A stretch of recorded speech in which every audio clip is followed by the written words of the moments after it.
Yeah, nigga. USA shit, United States shit. We already dissed y'all bitch ass niggas once. Y'all fuck niggas didn't respond. Alright, bet. We gon' diss them niggas again. We ready for war, nigga. We been doing this shit, nigga. You heard Trump. $1 trillion. Heavy artillery, nigga. Ready to use that shit. Ain't no miles on our shit, nigga. IRANDONTWANT. No motherfucking smoke. Iran don't want no smoke. Iran don't want no smoke. No, sir. Japan don't want no smoke. No, sir. Yo, leader just got smoked. We made that nigga a joke. Yo, whole country is broke.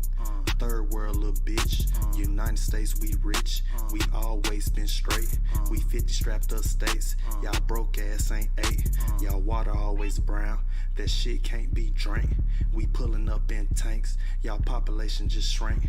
And we ain't scared of Russia, stupid motherfucker. What? Tell them niggas keep on talking shit. Let go. The USA gon' touch them. USA gon' rush them. Fuck 'em. What's the up? USA What's up? gon' Hello. crush 'em. USA gon' flush them. Fuck 'em.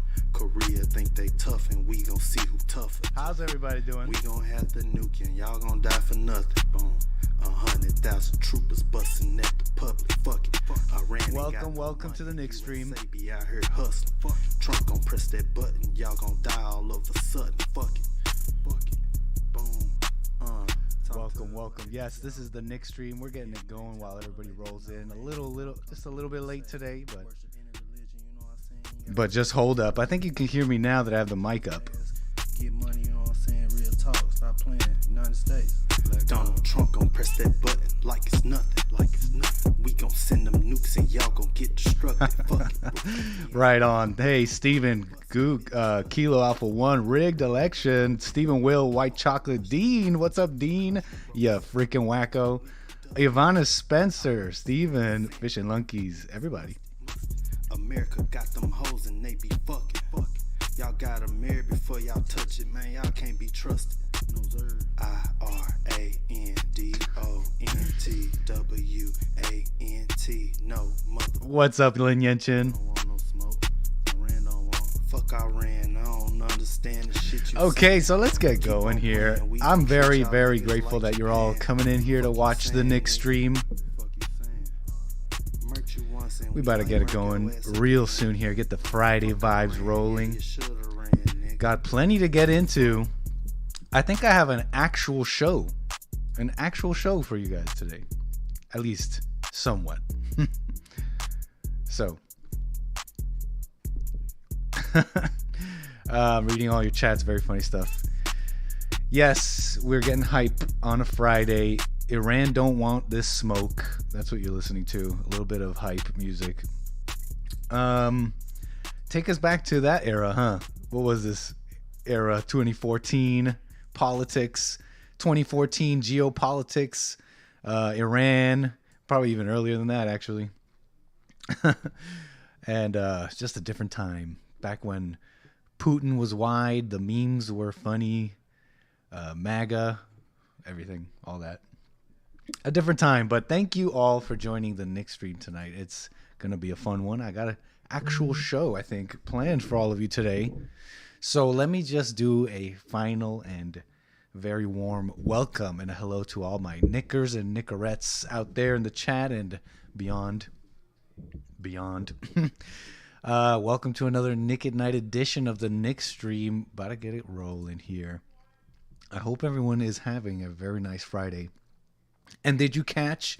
I don't know if James already did it, but Hake is debating on Modern Day Debate, and his opening statements are always killer. So make sure if you do miss it because you're watching Nick stream that you go back and watch it. So shout out, of course, James Hake on the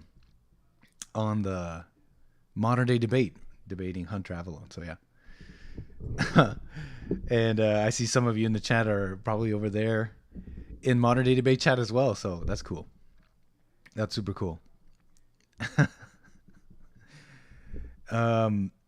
Hey, I'm just playing around with you, Dean. And anybody else I may be messing around with in the chat. Hey, look, listen, it's Friday. Let's have a good one. Let's have a fun Friday. I got some things to get into. Lots going on in the world. It's been an interesting week, right? Libs of TikTok, the evil and libs or whatever, the libs, if you will, those libs, our political enemies, if you will, have proven themselves groomers. Right? That's what they've proven. It's been Depp week, Johnny Depp. We're with you, I guess. Johnny Depp, expose of these violent women. Oh, but she's so pretty. She wouldn't hurt a fly. And the masks came off this week, no? The mask came off for some. For others, it stayed. So, jam-packed week. I'm doing great. I hope all of you are having a good one. Hey, Luca, what's up? Based America first, Stephen Will. That's super cool. Wicked Mini, thanks for joining. That's super cool. Yeah, no MAGA in 2014, but the geopolitics at the time, Iran, all that. So good stuff. Welcome to the nickstream yet again. I'm feeling fine. Everything's great. We're doing our thing here. I'm drugging up for you guys. Look at me. I'm a freaking clown. I'm taking my go juice. It's like, oh, gotta perform. Take the go juice. What a mess. I'm amping up. I'm drugging myself for you degenerates. I don't really drink caffeine. Here I am mainlining this stuff just so that I could dance, clown, dance. Cool. Yeah, it's been a week, right? It's been a week now. Did anybody do the tape test? Big question. Big question. Hey, what's up, Samantha? What's up, Troy? Thanks for joining. Big question. All right, big question. Should I do it in my really bad Trump?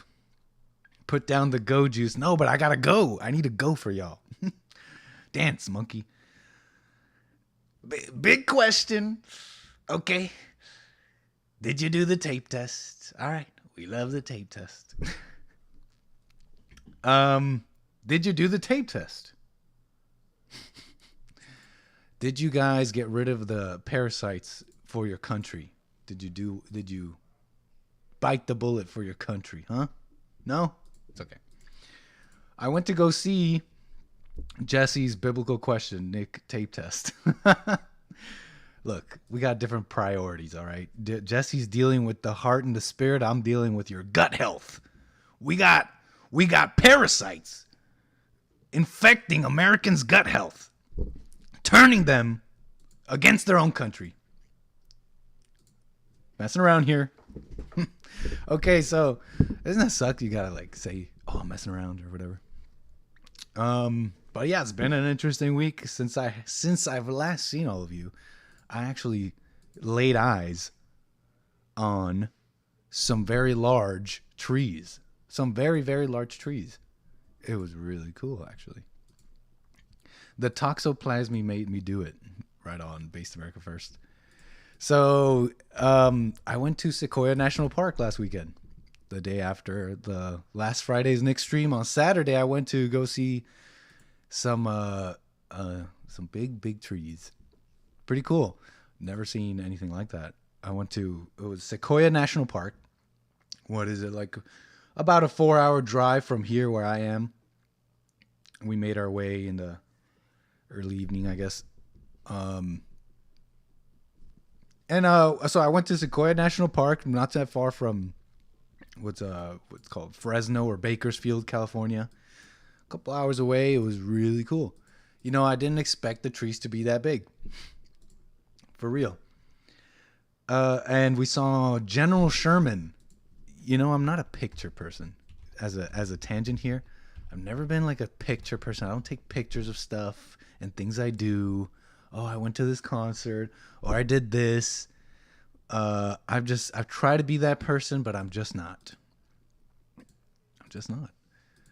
So I don't have pictures for you, but I'll show you some Google images of General Sherman, which is supposed to be the biggest tree in the whole world.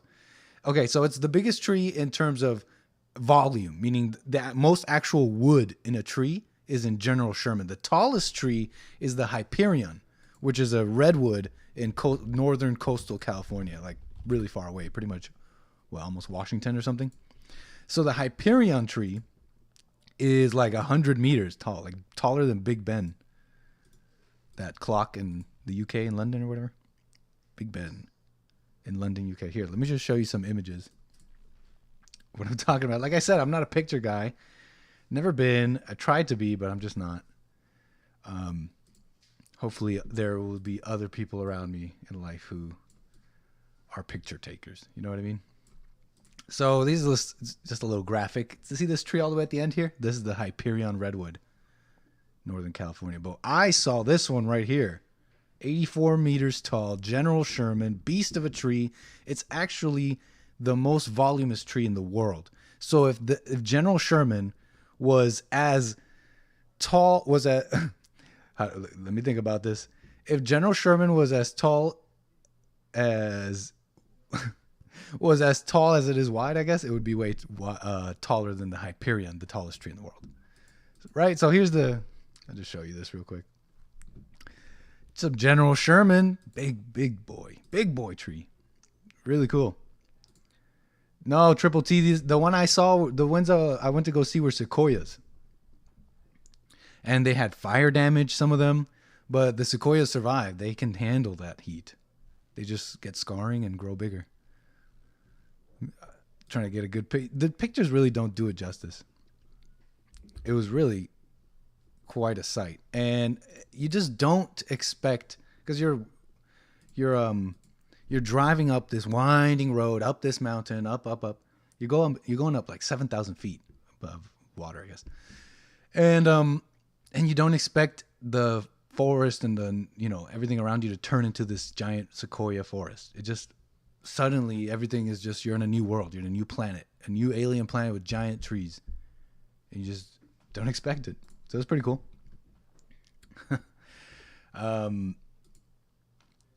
Someone talking about trees are being fake and gay made me chuckle. So yeah, but that's it on sequoias. It was really cool. I'm glad I saw them. Didn't expect that. So so that's that. That's that about trees. That's how it's been. It's been a week now. So I hope all of your weeks have gone well. Before we get into the programming here, let me just do this, okay? Because I really want to show some love to my super chatters. Because there's people who literally support the nickstream, and that's amazing. Don't know why. I'm messing around. But let me just read some of these out, okay? Because thank you. I really am grateful. And so I missed a whole bunch of them last stream. Someone was kind enough to show me how to pull up the old super chats, the ones I missed. So I do want to go through them real quick, if you'll allow me. And then we're going to get into the show here, because it's I got something to get into here. Nugget Man said, make California an island again. Epstein's ghost, with the super chat saying, Jorel Thursday here, whoa. Shout out Joel. Crystal A says, hey Nick, you the man. Thank you so much, Crystal. Nugget Man again. Oh, I might have already read that one. My apologies. From Lin Yan Chin, reacting to a video I played of Hassan. Some inter super chatter drama. We'll leave it at that.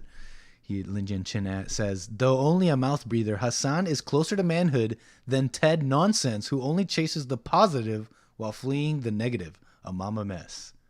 Dang, Lin Yan Chin. Going heavy out the bat. Some of you may have seen Hassan guest host the JLP show. Did a great job. Lin Yan Chin again says, ask Dean if he is a black woman. Such drama. Nugget Man says, if you are not microwaving your tortillas, I don't know what you're doing with your life, boy. Deep. Lin Yan Chin also says, perception is inherently faulty, but inaccuracy goes up to the degree of inner stillness that Dean has not. He is a black woman inside. And 1776, thank you with a very generous donation. Amazing show, Nick. Glad to be here. Keep up the good work. And finally, from Benyon, appreciate the support. No message. Well, Love, gotta show love to those super chatters. I totally missed them. In fact, I'm getting a few more here. So let me make sure I finish this correctly here before we get started. Okay, allow me here. From Lin Yan Chin, got a triple super chat today. Nightstand Nick, see how Martin Sempa proved me. How do I open this? Hold on. Okay, Lin Yan Chin. Nightstand Nick, see how Martin Sempa proved me right at the 20-minute mark? He explained how we were savages before the upgrade in decency via Christ. Huh. Interesting. Anybody else catch the fallen state? You know, I didn't know that the guest we had was in that meme. Why are you gay? It's legendary. Okay. And another one, Lin Yan Chin says, Lord Goodhair and Skateboard White Chris don't seem to believe me. The 3/5 status was a measure of our decency after the upgrade. Affirmative action made us fall back to 1/6. That's 3/5 status. Dang, you're going to have to help me understand that one, Lin Yan Chin. He goes on to say, I know 3/5 is only a 60% rating, a D on our report card of morality, but it's better than failing with our current 10% rating. Current whites only average that same D rating. Far cry from the A plus needed for giant robots. And from Nugget Man says, support the ankle baby. Okay. Thank you again. Really appreciate it. Really, really do appreciate it. Okay. Wow, that's amazing. Thank you so much. So, 65 of you. That's super cool. That's amazing that you're watching me. We're going to get going here with the show. Let's get rolling. Come on. Some of you are in the modern day debate chat messing around over there. Hake is debating. So, let me get everything right over here on my end, okay? Hold on 1 second. Okay, super cool. And we're set. Vibes on. And show begin. So, I was watching. Sorry, little Trump came out. You know, people forget that in their Trump accent, you can't lose the New York. I was walking. Whatever.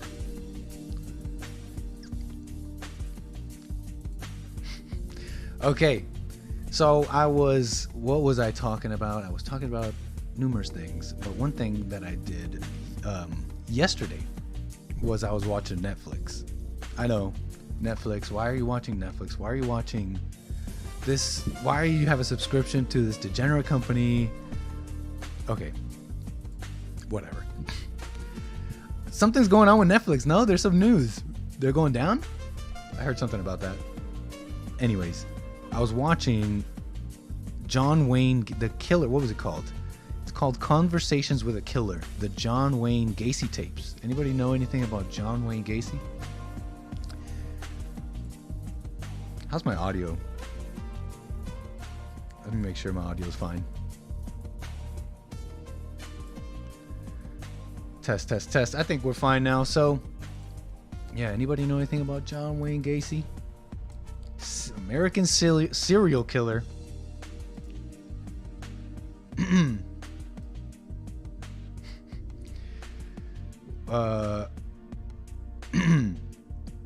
I watched the first episode. Just reading your chats here. So yeah, John Wayne Gacy, serial killer, born in 1942, died 1994. Died May 10th, 1994, 3 days before I was born. Weird. What's up, Sion? Hey, what's up, Mari Ubaldo? She says, Hola, Nick. I support you 100%. Ten un excelente fin de semana. Thank you, Mari. And she says, have an excellent weekend. And Sion, thank you. Thank you for supporting the show. That's awesome. I haven't seen you in here. It's nice to see you. So, yeah, see, Tom New, I see you in the chat. You're saying, I watched that yesterday. So I watched, like I said, Conversations with a Killer, John Wayne Gacy. What the heck? Why was this guy born 3 days before me? And he has this fat Pablo Escobar look. Not cool. Not cool. But anyways, just messing around. So John Wayne Gacy killed 33 people. So prolific killer. Very successful. Very successful killer.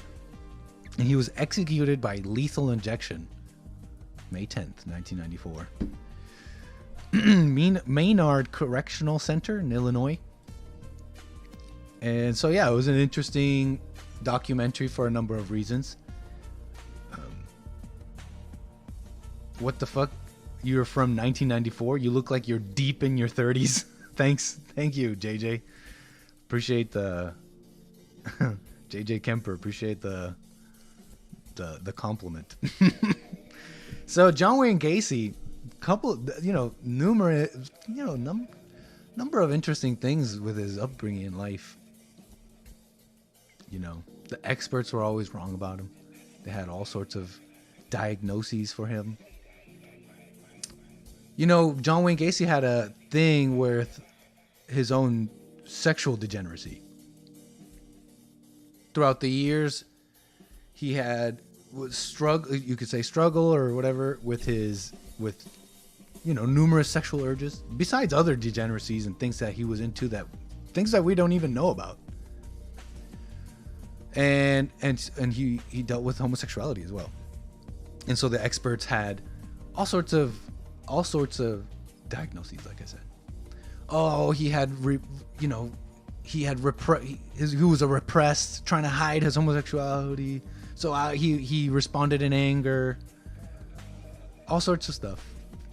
Female kind of ways of female diagnoses. You know what I mean?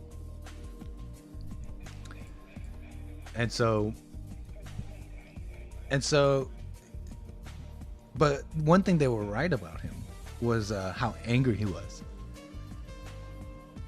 John Wayne Gacy was described in the film as very boastful, very full of himself, and would just be set off, angry.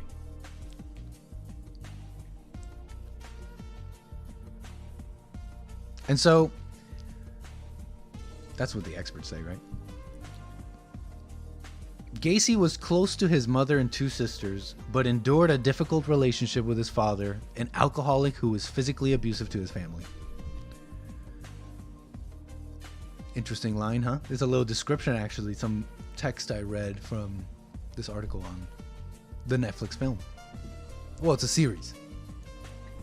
Interesting sentence, no? Difficult relationship with his father, close to his mother. There was one part that was interesting too, and so if you don't know, this series centers around the tapes that there was recordings of John Wayne Gacy by his own legal team, and they were just recently they were released when this series was released, I guess, or around that time.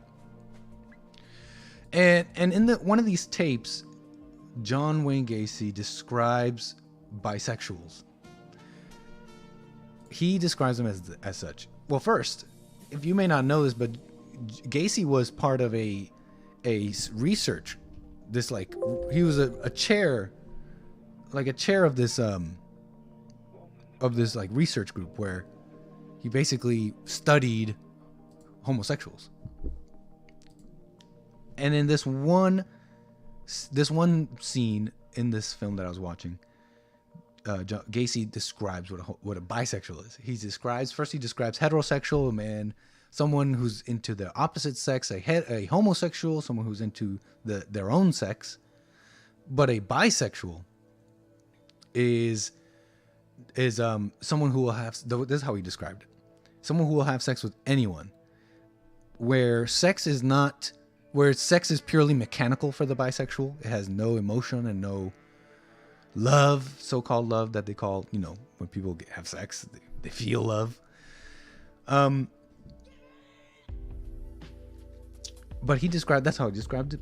He described it with this very clinical way of speaking, like it was a academic term. Bisexuals, they will have sex with anyone, and it's not emotional, has no physical, no like emotional connection. It's purely physical.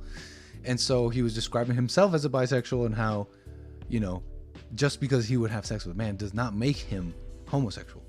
That it's simply a mechanical, it's simply a mechanical process to arrive to his orgasm, to get off. You know what I mean?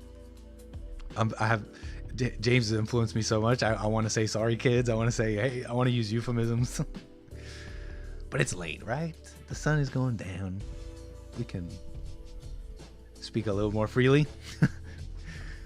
Careful, kids. Anyways, look. So why am I talking about this? Bisexuality? I just thought it was an interesting way of describing bisexuality. Has anybody out there heard bisexuals described like this? I feel like the more old school types, boomers or whatever, whenever they would talk about bisexuals, they'd be like, oh, they just want to have sex with anybody.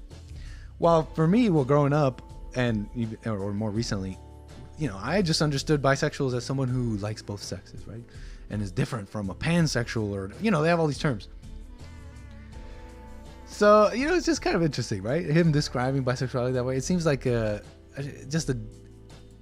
trying to illustrate the change in terms and the way people see things and how that's changed over time. So that was interesting. So interesting. Conversations with the Killer, John Wayne Gacy tapes on Netflix. Interesting. Not a bad watch. Informative, interesting. Man was angry. Pretty interesting.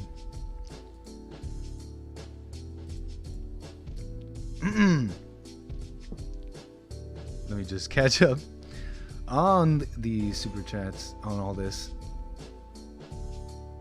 Alexander, why are you spamming, man? You gotta chill. Spammers, any spammers mods, you can X them. Axe them.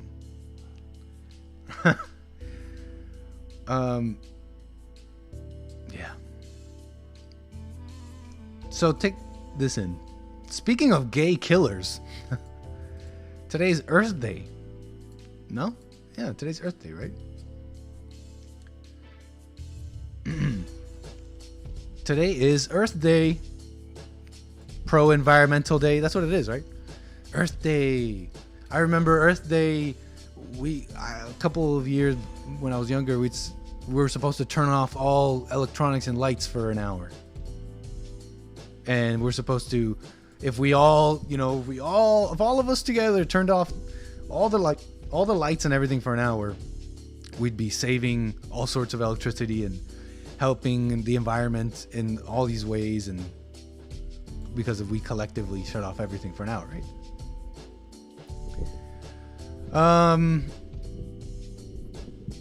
Yeah.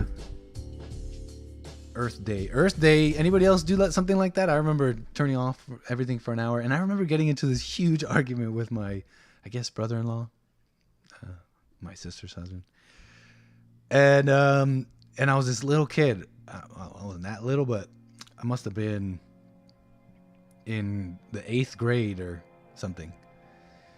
Must have been in the 8th grade or something, and getting into this huge argument saying, why are we doing this? And he's just like, oh, if we turn off all the lights for an hour, we'll stop earthquakes. And I'm like laughing at him, like, you idiot. And the whole argument turned into like about God and stuff. And I don't know, I'm just remembering an Earth Day. We're arguing. I'm like, that's not going to stop earthquakes, you idiot. You believe in Jesus. And he's like, and he said something that's actually quite funny because he was right. He's like, I was like, Jesus doesn't, it got into religion. And I'm like, Jesus is not even real. What are you talking about? I was a little smarty pants trying to be all smart. And he's like, duh, of course Jesus exists. He literally split time. He split time, AD, BC. I'm like, no, that's not what that means, you idiot. It's what he meant. And he was right this whole time. Anyway, shout out to that conversation. Okay, so speaking of gay killers, I was segueing into something. Earth Day was started by some guy named Gaylord Nelson. I think I heard about this guy on the Hake Report. I may have heard of this Gaylord Nelson, United States Senator and Governor, actually. Former. How's the volume? Everything cool over here? You can hear me. Cool. So Gaylord Nelson founder of Earth Day. Yeah. Governor, senator. Anyways, this guy was, here, let me show you.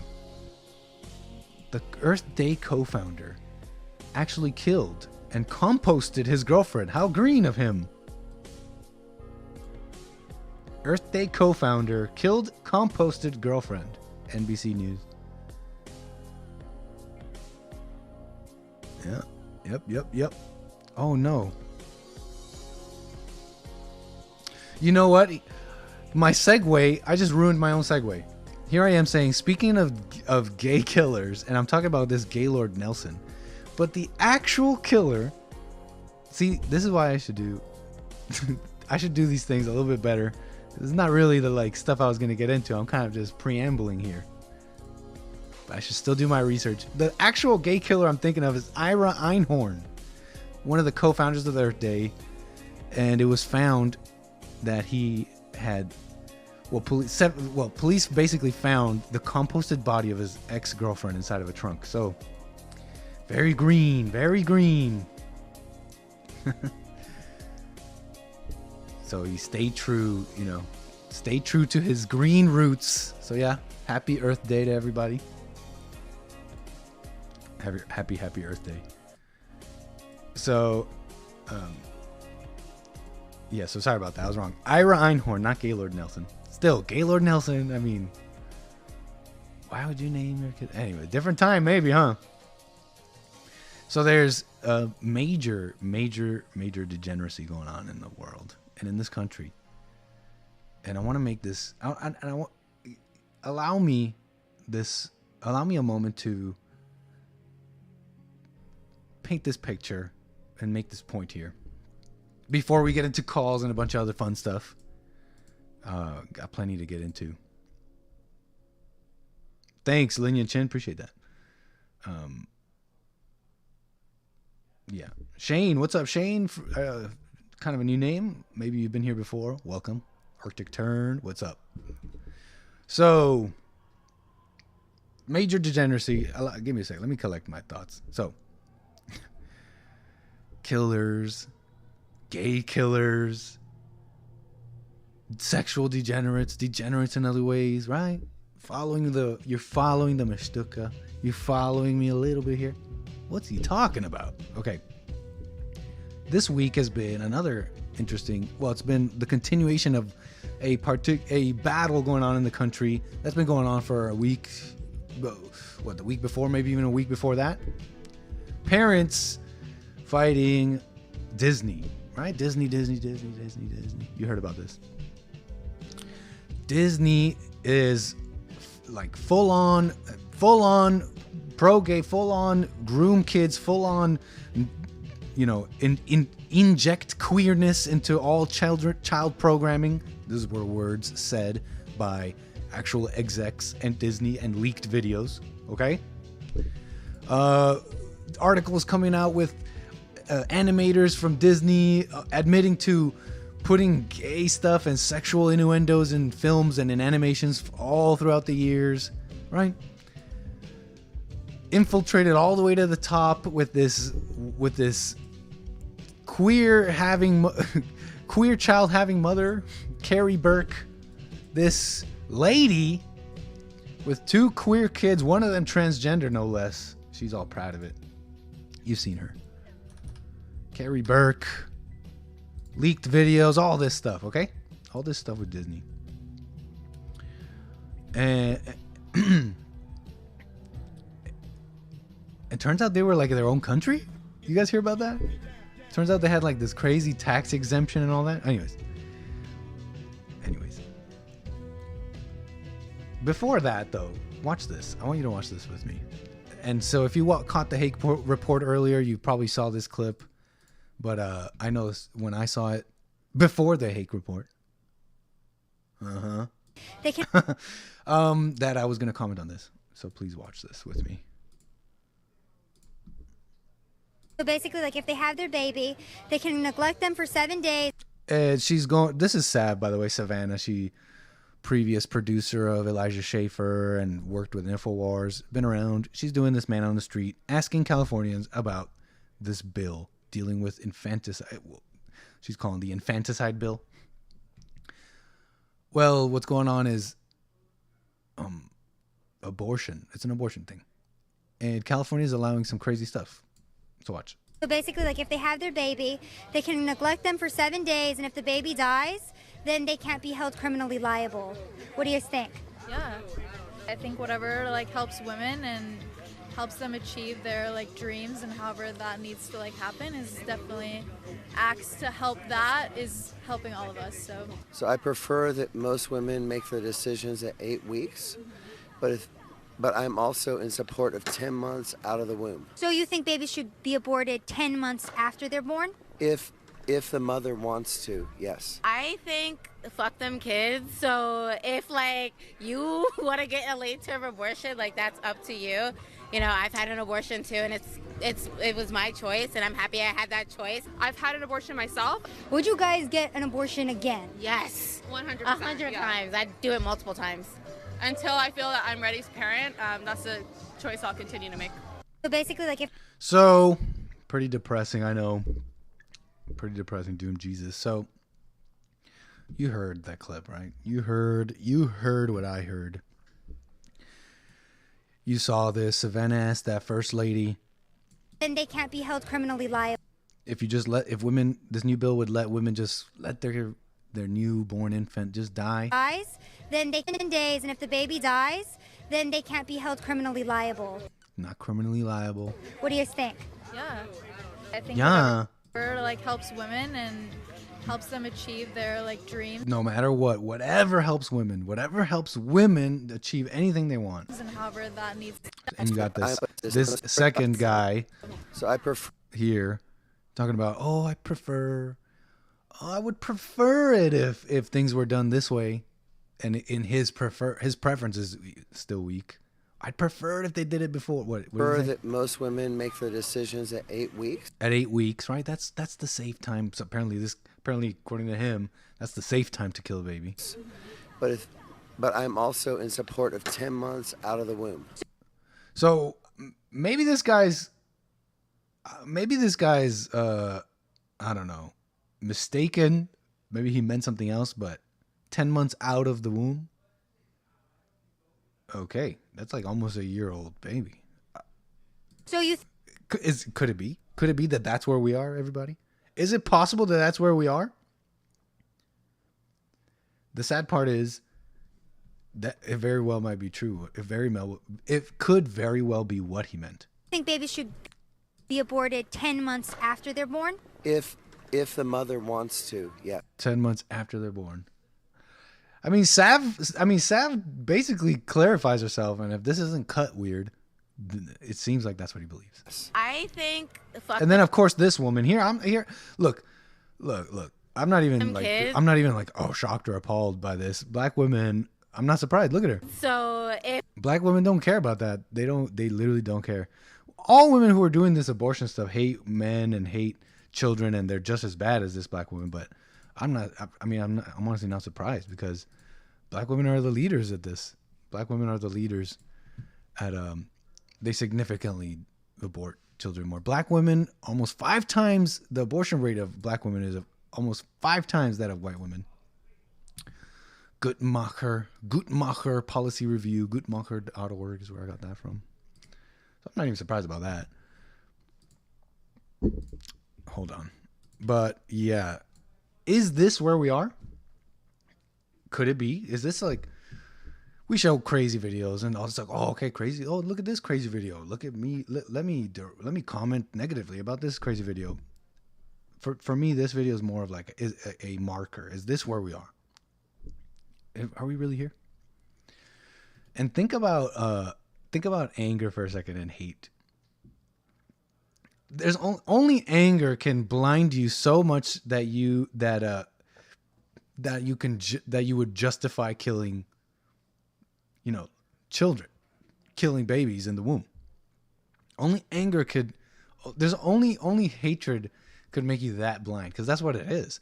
The women hate men so much, their own fathers, or their own hearts are turned against men so badly due to their own families, due to their own fathers, their own experiences, and they hate men so much that they could be killing a baby.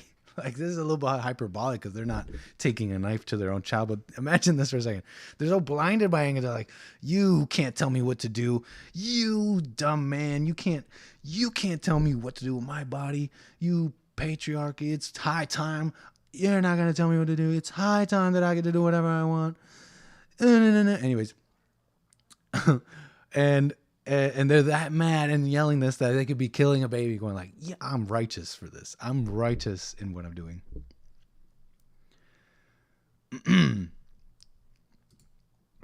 And what is it? And what is like the world response? It's this like feel bad stuff. It's this whole, you know what? Actually, let me pull this up. I didn't plan to pull this up, but this kind of fits to what I'm saying. Look at this headline here. This is from the Daily Mail. Texas National Guard soldier drowns saving migrant woman from Rio Grande. Search teams trying to recover his body find his walkie-talkie and body armor. Pretty sad. This National Guard soldier basically drowned while trying to save this migrant woman who was trying to cross illegally. He dove in to get her and he never came back up, says this one sheriff, Tom Schmerber, told Daily Mail. Pretty sad, no? It's pretty shameful, but that's kind of a perfect headline. That's actually such a perfect headline. Think about that. That's kind of a poetic headline in describing what's going on. You know what I'm saying?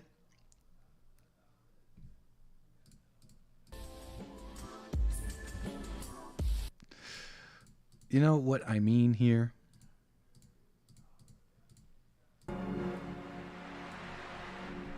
Just be glad you're not one of those idiots.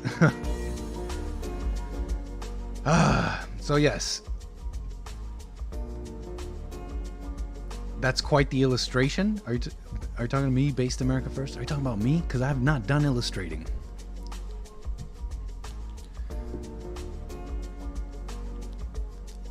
So where was I?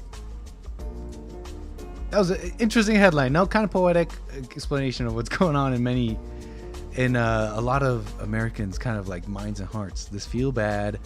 Let me hurt myself. Let me go out of my way to hurt myself to help this criminal who doesn't deserve to be here. And what was this about Disney having this basically government? They're like this tax exemption. Anyways, Ron DeSantis stripped Disney of their tax exempt status and all that. Right on. And quickly, let me just say this too about Ron DeSantis. A lot of tangents here, but bear with me because I have a point to all this. I will illustrate this picture in more detail, but Ron DeSantis' law doesn't even go that far. It's like up to like the 4th grade. It's like a big deal. We need a total and complete victory all the way. Just stopping that, like, it just doesn't go far enough. It's not, oh, these radicals. It's pretty soft, actually. Anyway, I like Ron DeSantis. We'll see what happens with him. Anyway, so all this to say what? What am I getting at here? What point are you making, Nick? What are you talking about? We know all this info. Ooh, nice. Give us the news, man. Okay, check this out. Take this in for a second.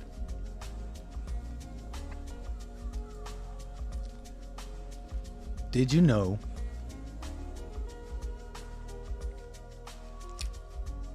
let me show you this first. Look at this picture here. This is a map. This is an image showing the number of pediatric gender clinics in America and a little bit of Canada. So the first image shows you how many gender pediatric clinics were in America in 2007. And the second image shows you how many of those gender pediatric clinics were in this year, 2022. Here, watch it. Look at this. Look at this. Let me turn my camera off, get out of the way. Look at this. There's one in Virginia in 2022. I mean 2007. One. This is 2022. You got a couple in Mexico, a couple in Canada, and a whole bunch in America. Look at this. Are you seeing this?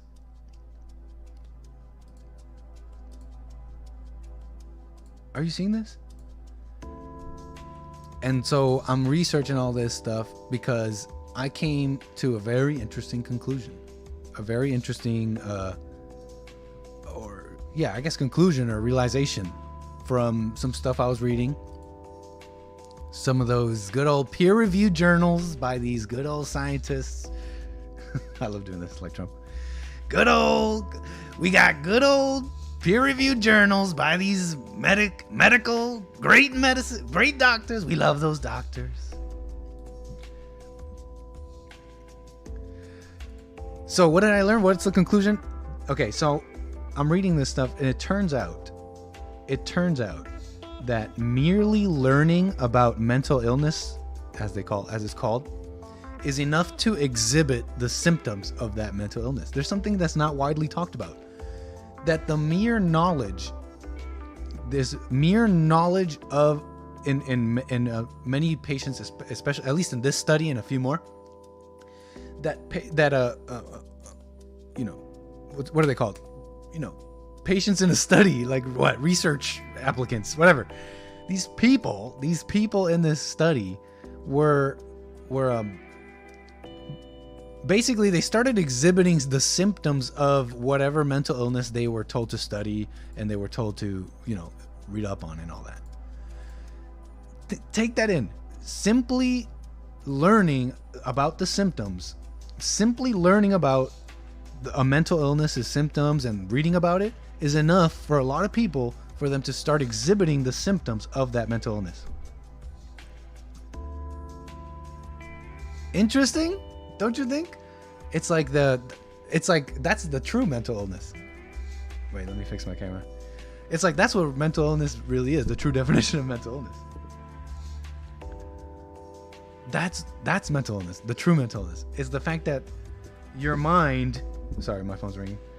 Your mind can that's the word, Lin Yan Chin, psychosomatic. That's the word, baby. Psychosomatic. Caused or aggravated by a mental factor of such internal conflict or stress.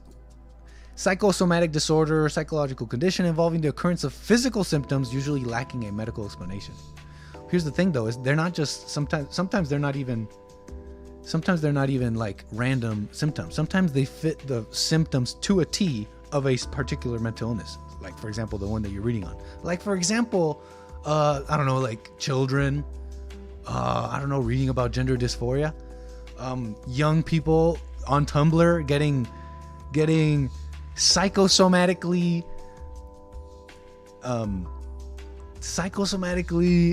you know what to say, like changed to be all into this gender theory, Tumblr. Anybody know what I'm talking about here? You following me?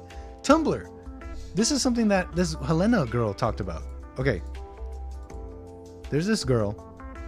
Her name is Helena. Forget her last name, but she's a D-trans. She's a female. Thought she was transgender. Tried transitioning for a couple of years in her youth when she was like a teenager, basically. Saw that it was wrong and detransitioned. And she was recently on Tucker and telling her story and all that.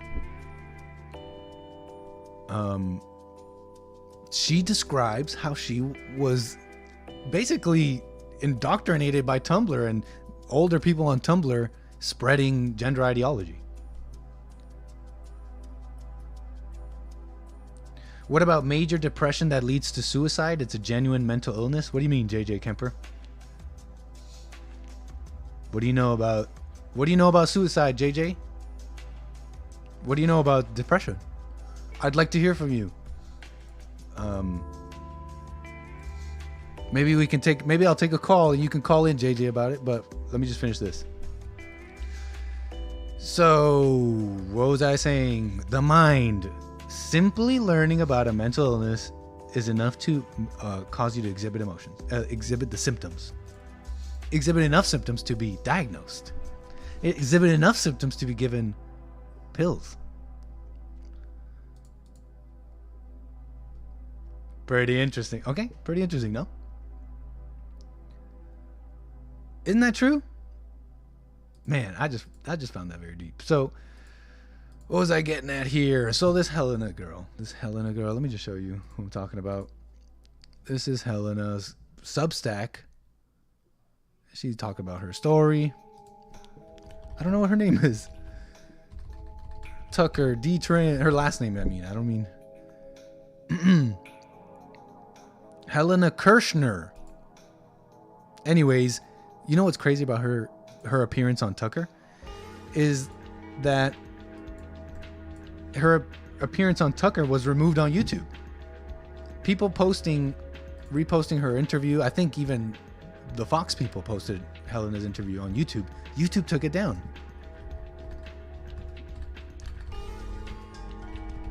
Let me make sure I'm right about this. Yep, YouTube removes Tucker Carlson interview with woman who detransitioned. And she's like a cute girl, right? She's super cute. She was even like, look at her. This is her as a little kid. She talks about how she went through, she never fit in, and she was always way too weird. And not in like a weird way, not in like a way where, because being weird is kind of cool sometimes. Being like, oh, I'm alternative. Oh, I'm just different, but you're still kind of cool. Like, oh yeah, I'm cool. Like, you know, alternative. But she describes growing up, she was just not that kind of weird. She was just weird. In a way that's not, in a way that people don't get, people don't like. In a way that you don't fit in. Anybody relate? So this is her, and she talks about going on Tumblr. This is her as a, what, 15. This is her 15 on Tumblr. Here at this point, she's on Tumblr and getting already all that stuff in her head, and she's starting to believe it, and she's starting to believe she's a boy. Here, she's on hormones, actually, I believe. No, and she's in high school in these pictures, trying to just look like a boy. And she would go from two extremes, looking like trying to look like a boy to wearing a whole bunch of makeup. Then she finally got herself on hormones and stuff, and she would watch. These are what you're seeing now are images that she would see on Tumblr that were tagged transition goals. Images like these she would see on Tumblr, and they would have this tag transition goals, as in goals for for women that want to transition to men, as in like inspiration for how you might want to look when you transition.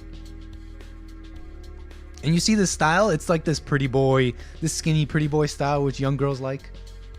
I wonder if that's why lesbians dress like that. That young pretty boy look is very popular with young girls. You know what I mean? Justin Biebs and boys and all that. I wonder if that's why lesbians look like that. And then here she is, basically on hormones, trying to look like a boy, trying her best. Here she is with some documents talking about it. And yeah, here she is in her actual on hormones for, I believe, 2 years. Actually on hormones. She finally realizes that was wrong, and she goes back to being a girl. This last picture of her is the most recent. Cute girl, no? Cute girl. She's definitely looks way better as a girl. Not doing any favors like this. You know what I mean? But anyways, my point here is her stuff got removed from YouTube. Her Tucker. So the world hates. It's like crazy. It's like, wait a second. You can be who you want to be. Be who you truly are. Be you. Wait, whoa. What do you mean you're not trans? What do you mean? What do you mean you were wrong? Stop being you. Shut her down. Silence her.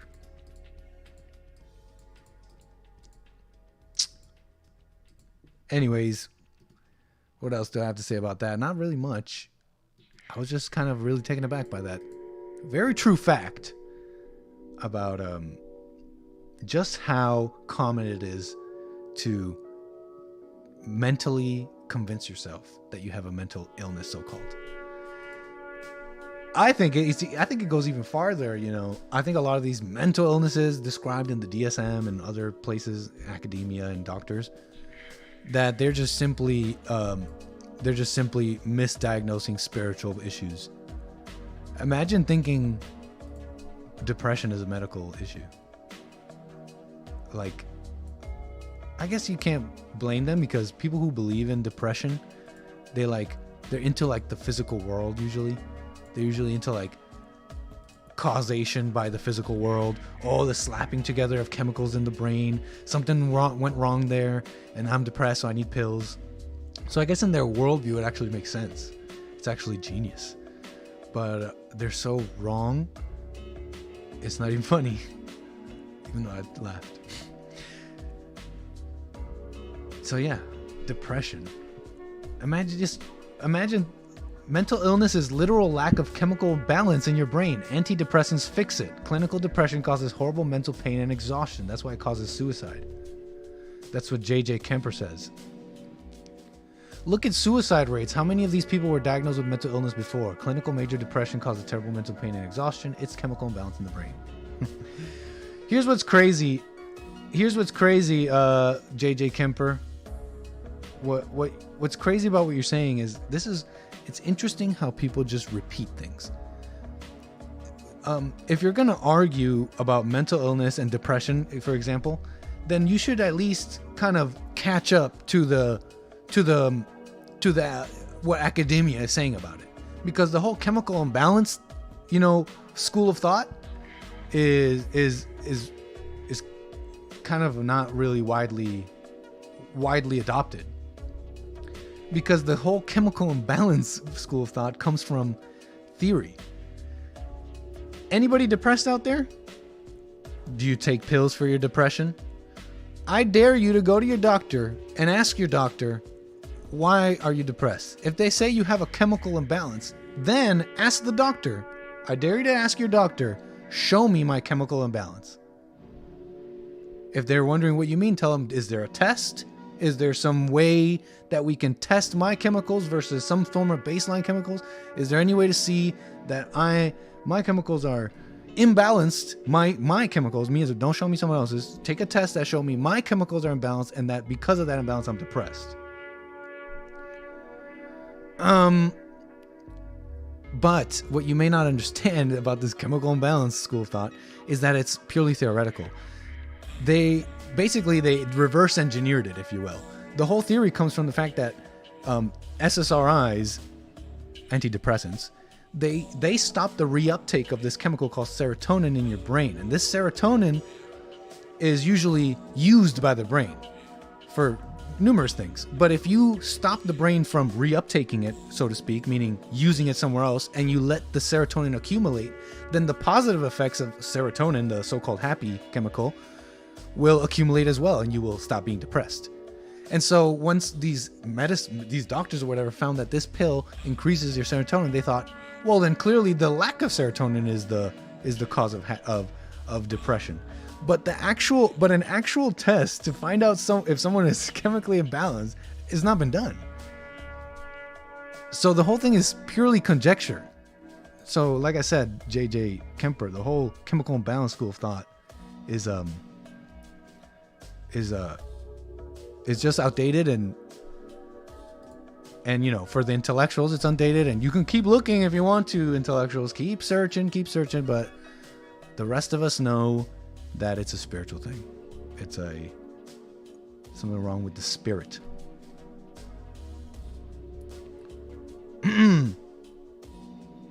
So anyways, where was I? Interesting stuff. That's it on that, right? Mental health. That's my spiel. It is 5:11 p.m. here in Los Angeles. An hour and a bit already went by. Got a bunch of super chats here. Let me get to them.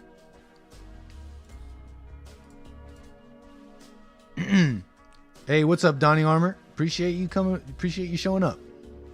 What's up, Steve, Justin? Pure Aussie gold. Okay, everybody, just hold on here. I got a couple super chats. I want to show some love to V Mad. Says, do you see that there is such a thing as spiritual battle? You, Hake, and I will start the new era of leading men back to the Father. Hope you're ready. Let's go. Yeah, V Mad. It's definitely needed. And yes, I do see things as a spiritual battle. Definitely more and more. I've definitely awakened up, like pretty much waking up to that. So I can't unsee that. It really is a spiritual battle. And from JS Urban Adventures. Oh, sorry. He says neuroplasticity. Brains change based on thoughts. That's true. That's another interesting thing. All the structures of your brain, they're actually not these set in stone definite things. And you know what else is not a set in stone definite thing? Your DNA. DNA has shown in studies a form of plasticity. Think about that. This is what I'm talking about. This is what I'm talking about by people who repeat things, right? They just repeat things that they heard, and or should I say, people just believe things. They take on beliefs. They see things, hear things, and they take them on as their own beliefs. And it's such a weird thing because it's like, let's say you're this person who's really into mental illness. You're like, yeah, no, depression's real. It's something we got to deal with. You would think that because of your interest in it or passion or whatever, that you would want to know the truth. But it seems like people just relegate themselves to something that sounds right, and they're like, yeah, that's my belief. But it's like evolution, for example.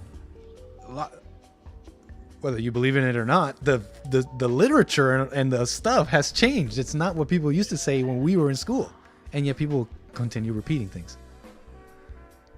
Are you following me what I'm saying? And so too is, for example, what JS Urban Adventures is talking about, neuroplasticity, and what I brought up, DNA plasticity.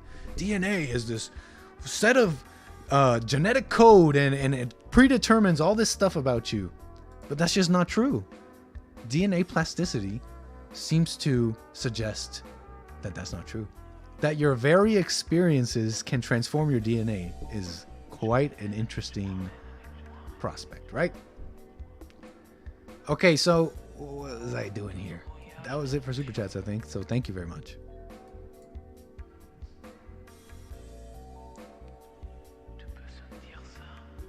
Oh, look, my bad. Lord Vivi, thank you so much for the Streamlabs. That's super cool. He says, Nick, if you ever want those Super Chats and I already read this.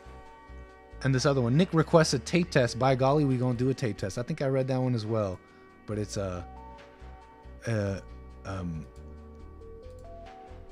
it's an interesting question. I don't think I saw a bunch of you in the chat telling me if you did the tape test or not. I don't know. I'm kind of waiting on a little bit of a response here. You know what I mean? Jeez. Everyone in chat is all of a sudden a neurologist. Amazing. Depressed people should just watch the Nick stream. Yep, that's right, Based America First. Listen, tune into the Nick stream, because what happens is my frequencies, you're gonna tune into into Nick, and you're gonna think and see the way I do. And the thing about that is that I have something called joy. I have pure joy, pure and unadulterated joy in life. And it's not happiness. It's not up and down. It's joy. So tune into next stream and you'll have joy like me, right? I'm seeing some people in the chat saying no tape test here, buddy. All right, go on, stay infected with your parasites. Clearly you don't want freedom. Clearly you don't want it to be free.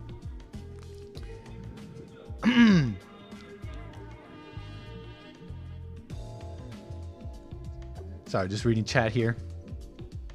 I ain't gonna do it. I don't want to know, and I suggested it. Ignorance is bliss, right? So I don't blame you. Hake destroying Beta Hunter. Oh, that's super cool. I really hope Hake is totally destroying Hunter Avalon. I'm definitely gonna have to catch that after. That's super cool that you guys are here, though. My competitor. You know what? Do you know how James says competitor? That's from That's from that movie. No Country for Old Men? No, not No Country for Old Men, but the other one.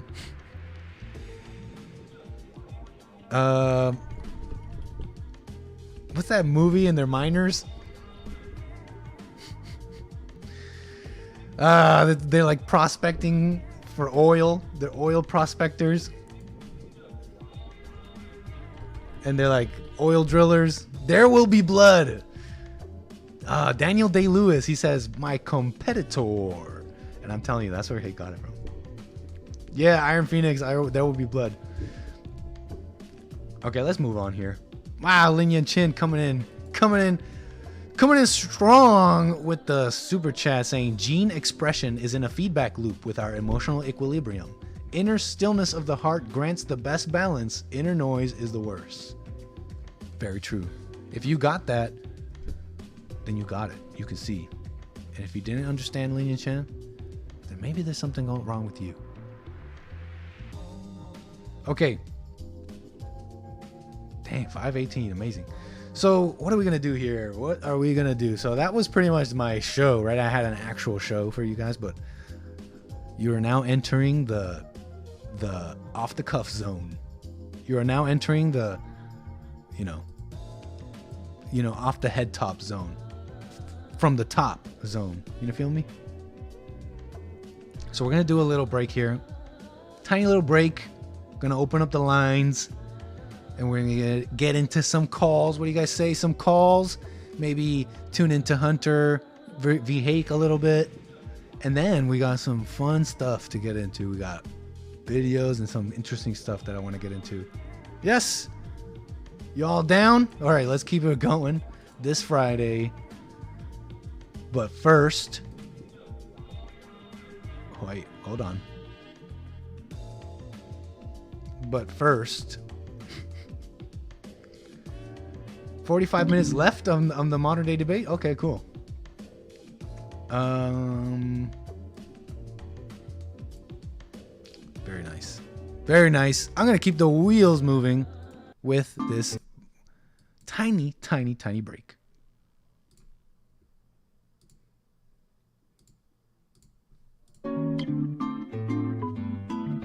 القول قول الصوارم كي تسترد المظالم حتى الأراضي نسام رسول أهل العزائم نحن الذين بنينا حصوننا من جماجم سقنا عليلات كسرى بالسوط فوق الغنائم رسولنا من صنعنا بناة مجد أكارم رسولنا شمس حق أضاء وجه العوالم أضاء وجه العوالم قول الصوارم كي تسترد المظالم.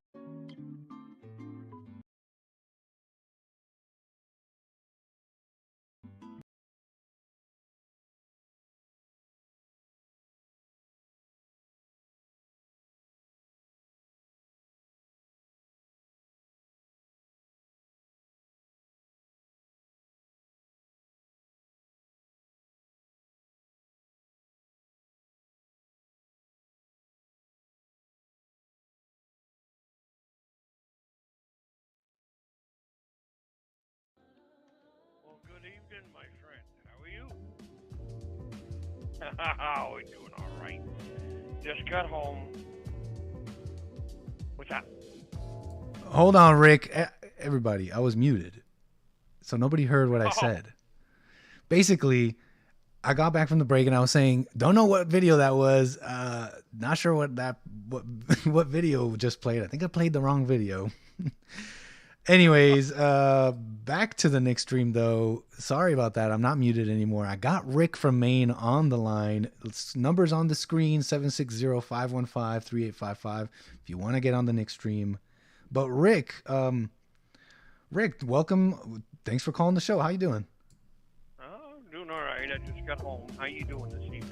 No complaints here, man. Any way you can maybe come closer to your phone? It's a little hard to hear you. Okay, how's that? Way better. Go ahead, Rick. Way better. Good. Yeah, I've had some audio problems here the last couple of days, so what's going on? Trying to work through that now. equipment failures and screw ups. So Equipment failures with your rig, with the big rig. yeah. Oh yeah. Well, that's got a few problems too, but yeah, I had vibration in the drivetrain there show up. Oh today. man, So that's got to be. I got a checked. nasty I've got knock in my engine too. Oh no, mine. The engine on mine is fine. I think I got a universal joint that's going bad on it. So they're gonna Oh check man, that out. I've got to get it in for service anyway. how And expensive that may is a be universal joint for a big rig? about $125. Oh, that makes sense. That makes sense. It's like a $40 for me. Yeah. Oh yeah. Oh yeah. They're not bad at all for four-wheel. Unless you got a CV joint in the front wheel drive, then you really got an expense. I know. Yeah. Right on. So Well, what's going on for this weekend, brother? Rick, we're just getting going here with the Friday Nick stream.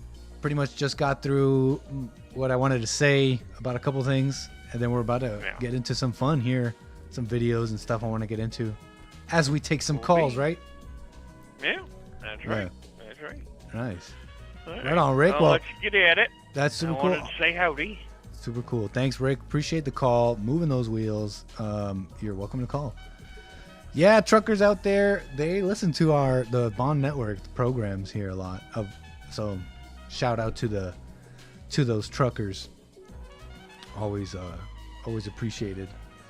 How's everything? You can hear everything fine? Had to mess around with a lot of my settings here. I hope the volume, the levels, everything's good here. I hope everything's good.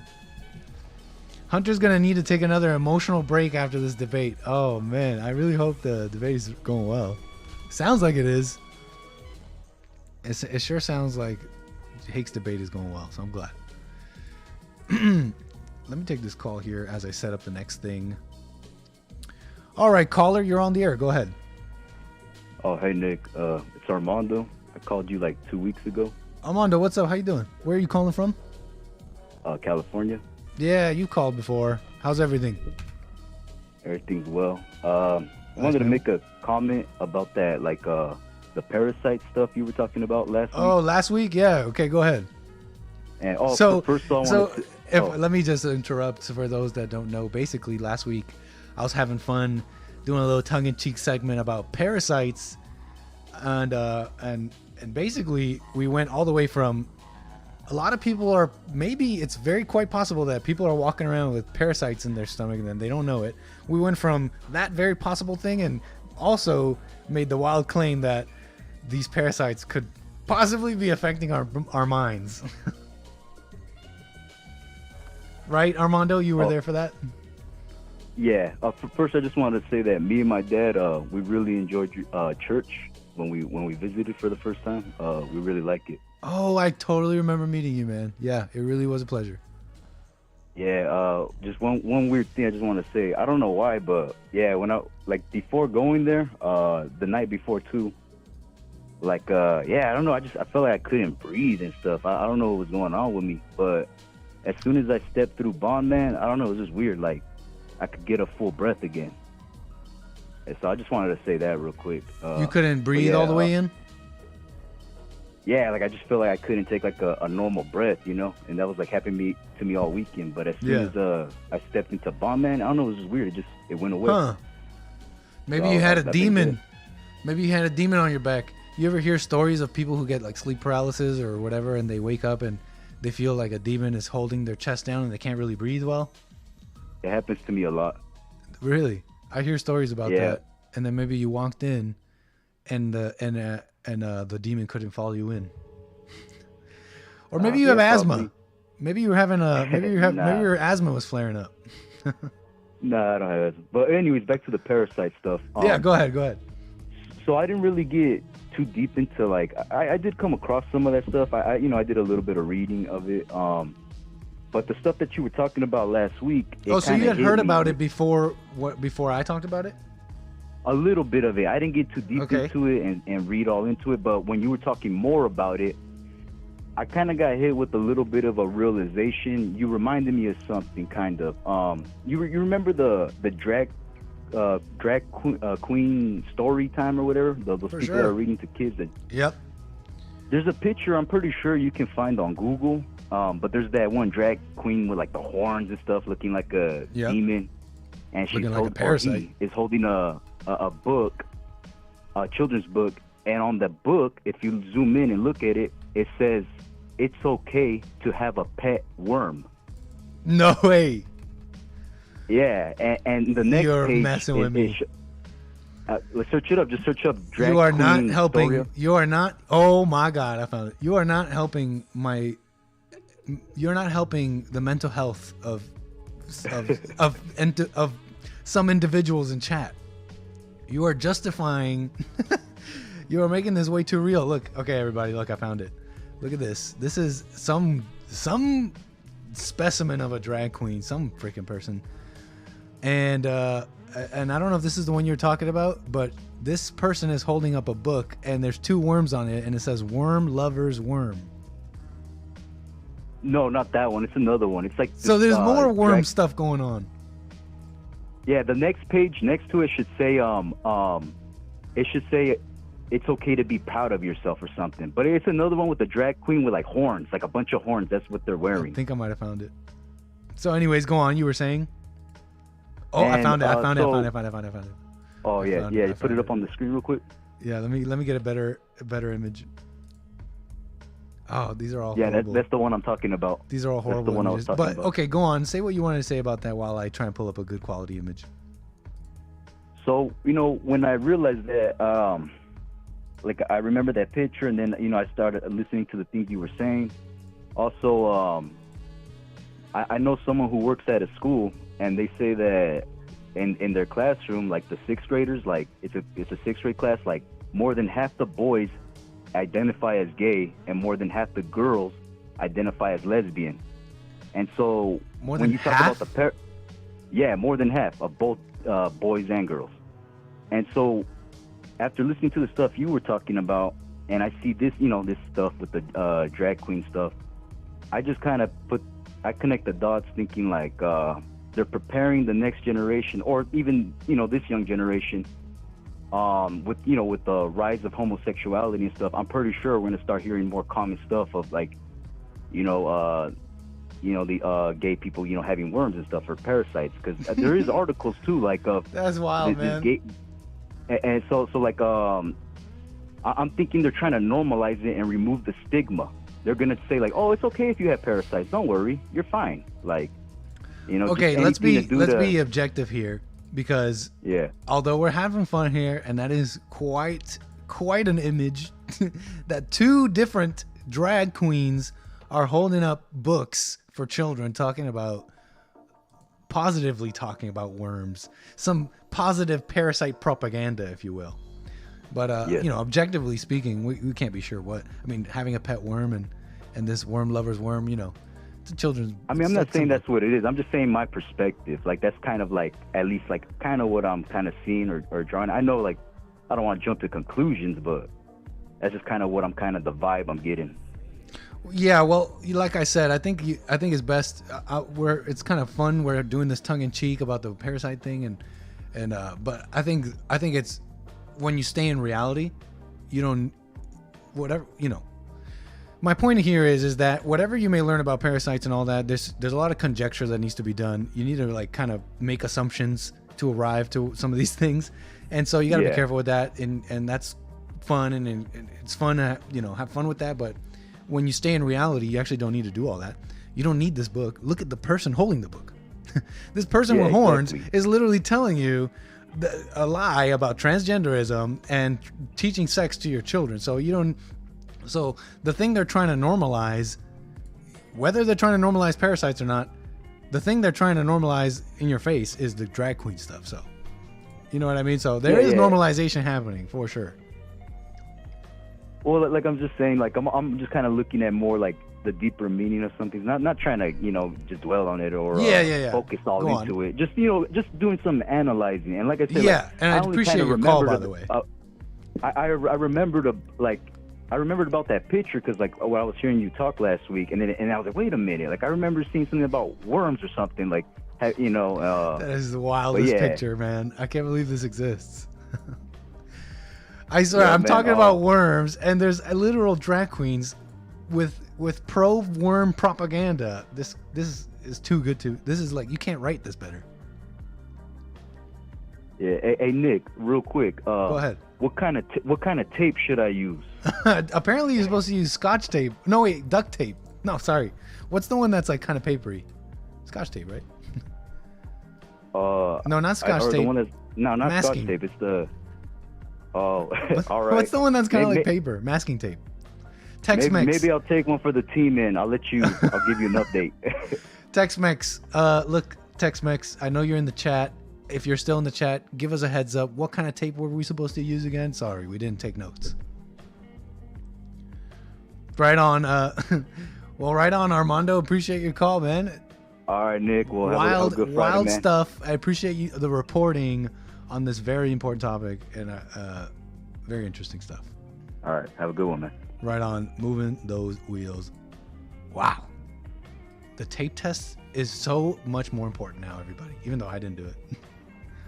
But the tape test just became so much more important. Okay, line's still open. Let's keep the calls going for a little bit here before I get into some other stuff. Whatever you do, don't use Flex Seal. It's actually properly called the Scotch tape test, says Tex-Mex. All right, Scotch tape. You heard it here first.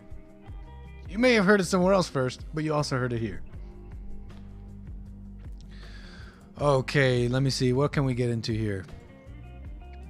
Caller, you are on the air. Go ahead. Amazing. Is this Nick? Yes, this is Nick. Who am I speaking with, and where are you calling Hey, from? my name is Joseph. I'm calling you from Orange County, California, sir. What's up, Joseph? Pleasure. What Go up? ahead. What are you calling in about? Shoot. Okay, first I want to thanks for the show. It's very interesting with the tape test and everything.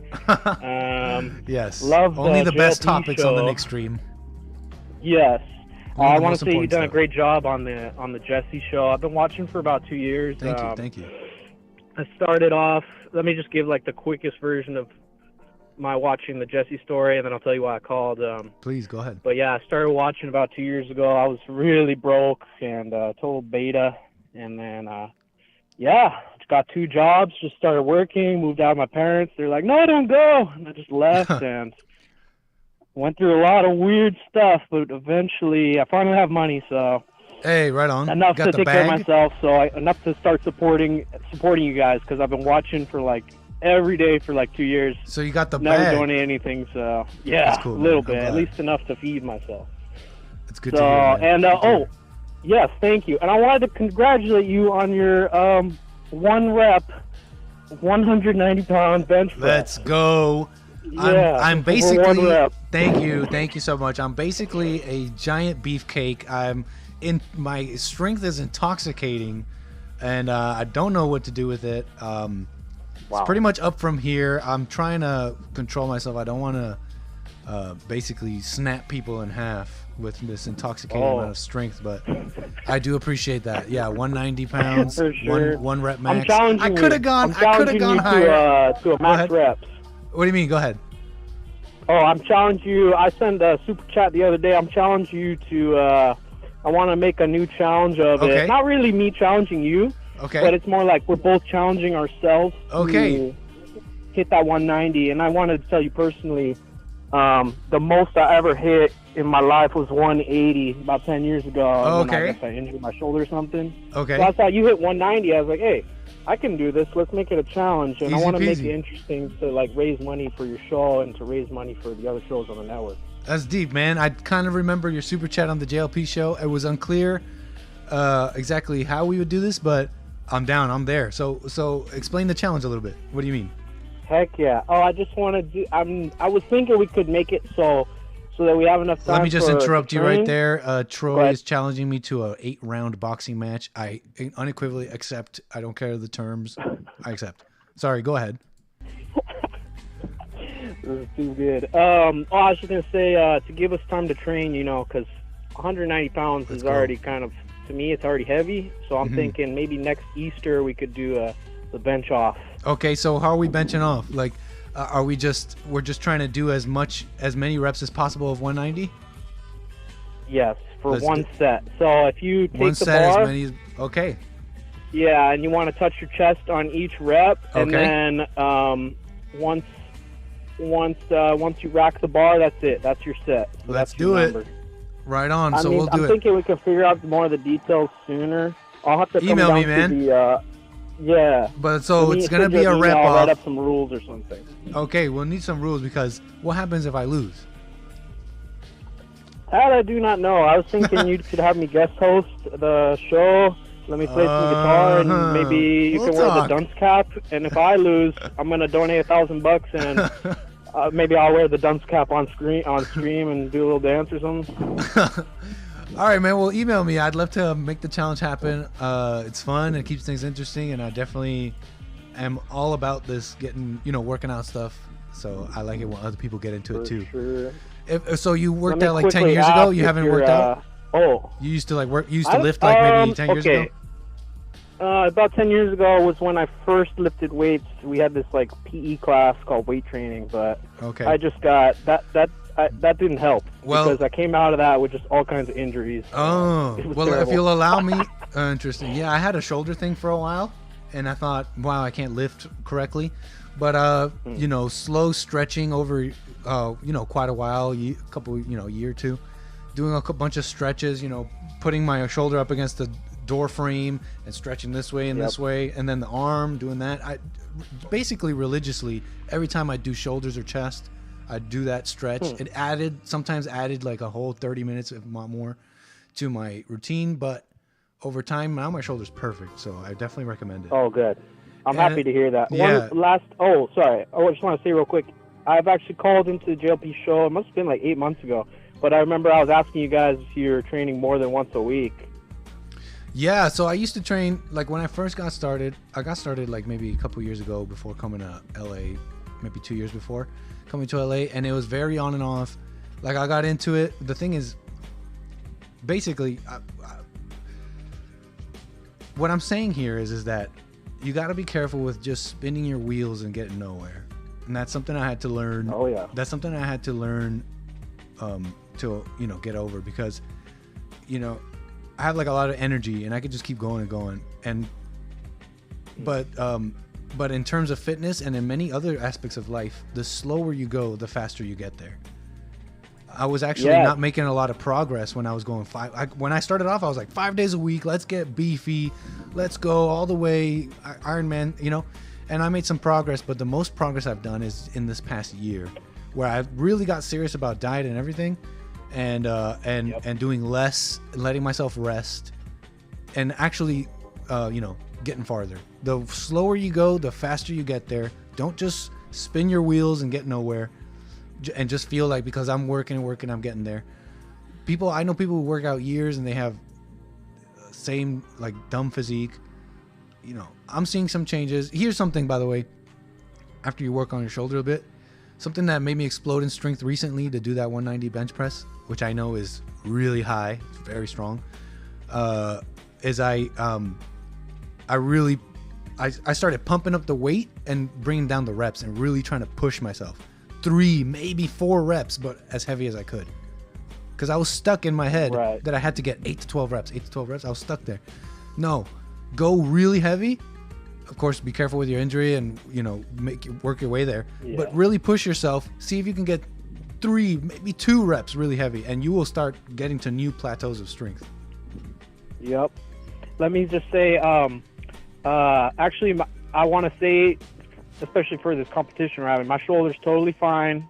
Past couple of years is back to normal, but yeah, for several years I had some problems. Like you said, I didn't really know what I was doing. I was eating a lot of junk food type stuff, and it doesn't work. Trying to progress too fast, you get an injury and stuff. And I just want to say thanks again for taking my call. I'm looking forward to the rest of the show. I've been trying to call you for a few weeks now, but something was wrong. No worries, man. Well, I really do appreciate your call, and seriously, email me and we'll get in touch and we'll do this. It'll be fun. Which email is it? Is it the producer? Yeah, producer at Jesse. Or... Yeah, you can reach me at producer at Jesse. Sweet. JesseLeePeterson.com. All right, thanks, Nick.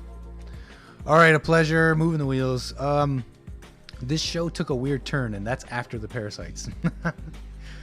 Yeah, that's for sure. Triple T. Thanks for tuning in. So, Nick, you don't want any of my chocolate crunchy cookies? No. Cookies fit your macros. Okay? Don't worry. Cookies fit. They fit the diet. They fit the macros. Okay. Let's see. What do you guys say? Let's keep the calls rolling. We got more calls to do before we get into some other stuff.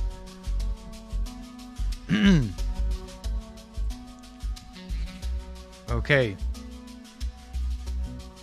I lifted joints during weightlifting class. Oh, yeah?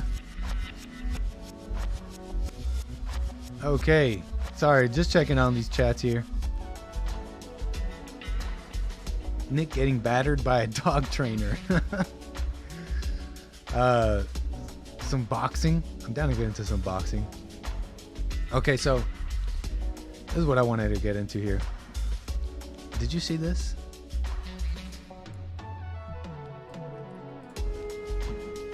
Mike Tyson. You guys seen this?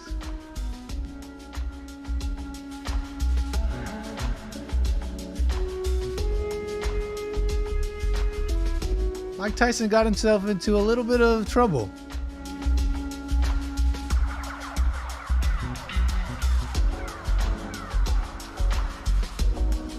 But first a call. Hello, caller. You are on the air. Hey, what's going on, man? Hey, who am I speaking with? Where are you calling from?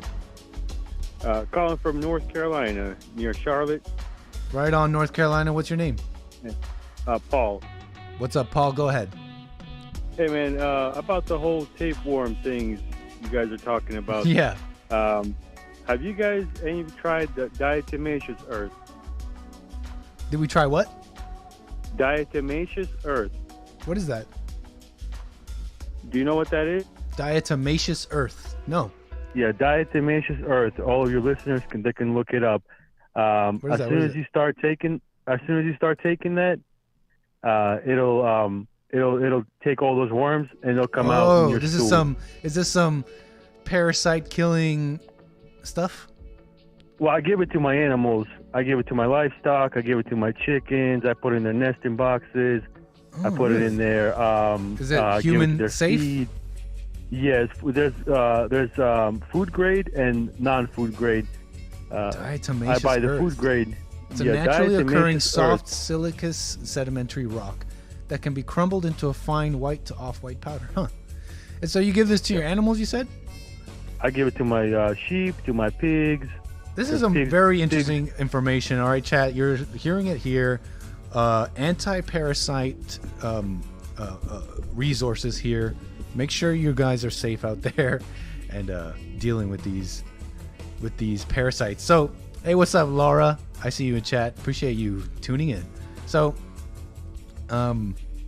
diatomaceous. So you're a farmer? What line of work are you in? Where you got animals and you got to be giving them? No, I'm just a truck driver, and then I do homesteading on the side. Right on. We have a little farm, a sauna, and I would recommend everybody to get a sauna, actual wood burning sauna, animals, and we have 5 white babies, and we got 6 on the way. Hey, that's awesome, man. I appreciate you being out there doing the hard work of building your home and skills for whatever may come in the future, right? Yeah, and I think Jesse Lee Peterson, he has turned my life around, and the whole bond thing, and then technically you guys ruined my life. I was a beta, now I'm turning around, and it's a pain. It's a pain, but it's painful, but it's going. So, if I may, can you help us understand what you mean by that a little bit for the chat? What do you mean by painful? Well, what happens if you can? Well, what happens is that you live your life not knowing, and then all of a sudden you see the truth, and then all of a sudden you start pointing things out, and your wife starts giving you hell after that. That's it. Yeah, because before that, everything was fine. Before everything was fine. Hunky-dory, everything's going. Yeah, everything's going along just fine. Everybody's happy. Are not fine. You're pandering. Yeah, you're pandering, and then all of a sudden, you point out one thing, the other thing, and then that's it. Yeah, man, That's I all. had a But- similar thing. I hear some people who wake up, they describe basically, different moments in life where they really kind of dying, basically. And I had a similar thing with friends. I had friends, all these friends around me who turned on me or turned, I guess, in a way, their hearts, they had no choice, right? They just, their hearts are dark in a sense. They had no choice but to turn. My point here is that it felt like my world was falling apart. It was painful, and I was like, wow, I'm losing these things. But it was also the best thing that's ever happened. Yeah. So awesome. That's all. I'm I glad just wanna mention I'm about glad the that your life's been documentary ruined by That's all. Bond, man. Yeah. Yeah, it is. It's been ruined, and then I just want to mention. That's cool. I just want to mention diatomaceous earth, and then everybody get a sauna. Hey, That's okay, all. well, appreciate Get rid your- of parasites, and you sweat out all your toxins, and you'll be just fine. Let's go. Right on. Well, appreciate that. Gonna move the wheels here. Appreciate it. All right. You heard it here first, folks, okay? Look, this is real stuff, okay? Saunas, diatomaceous earth, get rid of anger. Psh, you got everything. Everything you need right there. Okay. Anyways, shout out anybody else who's had their life ruined by Bond. Let's get into this story here, okay? I'll get back to the calls here. I see your caller there. I see your call there, caller. I'll get back to the calls, but for now, let me just take the number off the screen.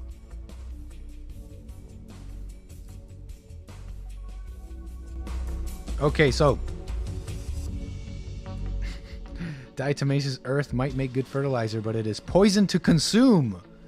So heads up, we're having fun with the diatomaceous earth and the parasites and getting rid of stuff. I'm not a doctor. Make sure you do your research, okay? Diatomaceous earth might be poisonous to consume. I don't know. I've heard it first today. Just a heads up, okay? Don't do anything crazy, please. Anyways, so Mike Tyson. Do you guys see this? Mike Tyson. Someone affected his chill. You can't affect my chill. Can your chill be affected? So it seemed like Mike Tyson got himself into a little spat here with another person, another individual on a plane. He was on a plane. Why are blacks always fighting on planes? What's up with planes? It's like when you throw a chair. I swear, when you throw a chair, blacks just start fighting. The steel chair effect. You know what I'm talking about? Anybody know what I'm talking about? Throw a chair and ninjas just start fighting. I had my fingers crossed. You owe me money, man. Give me my money back. I want my money now. Give me my damn money.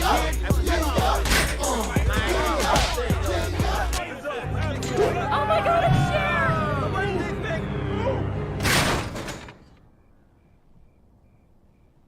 I'm mad,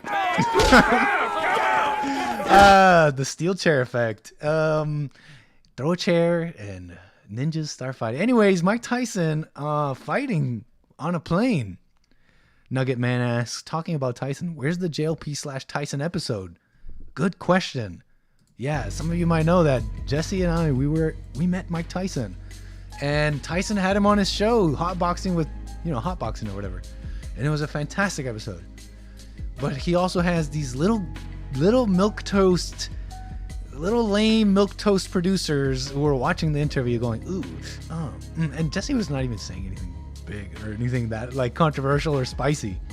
They were all going, ooh, ooh, ooh, oh, little homos, basically. Look, anyways, whatever. No hard feelings, producers, Mike Tyson, all that. But who knows? I know the team here is trying to find out. I don't know. I'll leave it at that. I really don't know. But JLP was on hotboxing. It was a really good episode, and it was very interesting. No, JLP did not hotbox Troy, but dang, was Tyson just he was blem.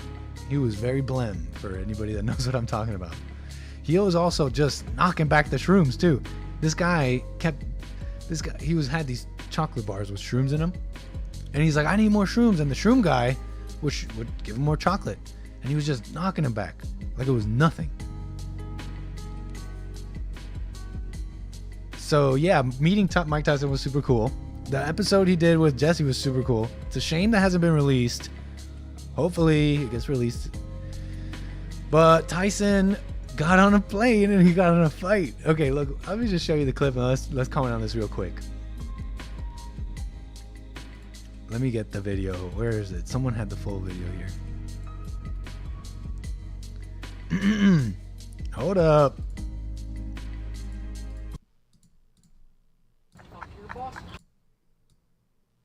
Bingo. Okay, I think I found it. Just hold up. Because someone posted this full video where it has the video of the guy bothering Mike beating the Jesus out of him, and then the guy afterwards, with injuries. Anyways, here, watch this. So there's this guy. Here's this guy, just what looks like harassing Mike. Well, first, this is the clip that many of you probably saw.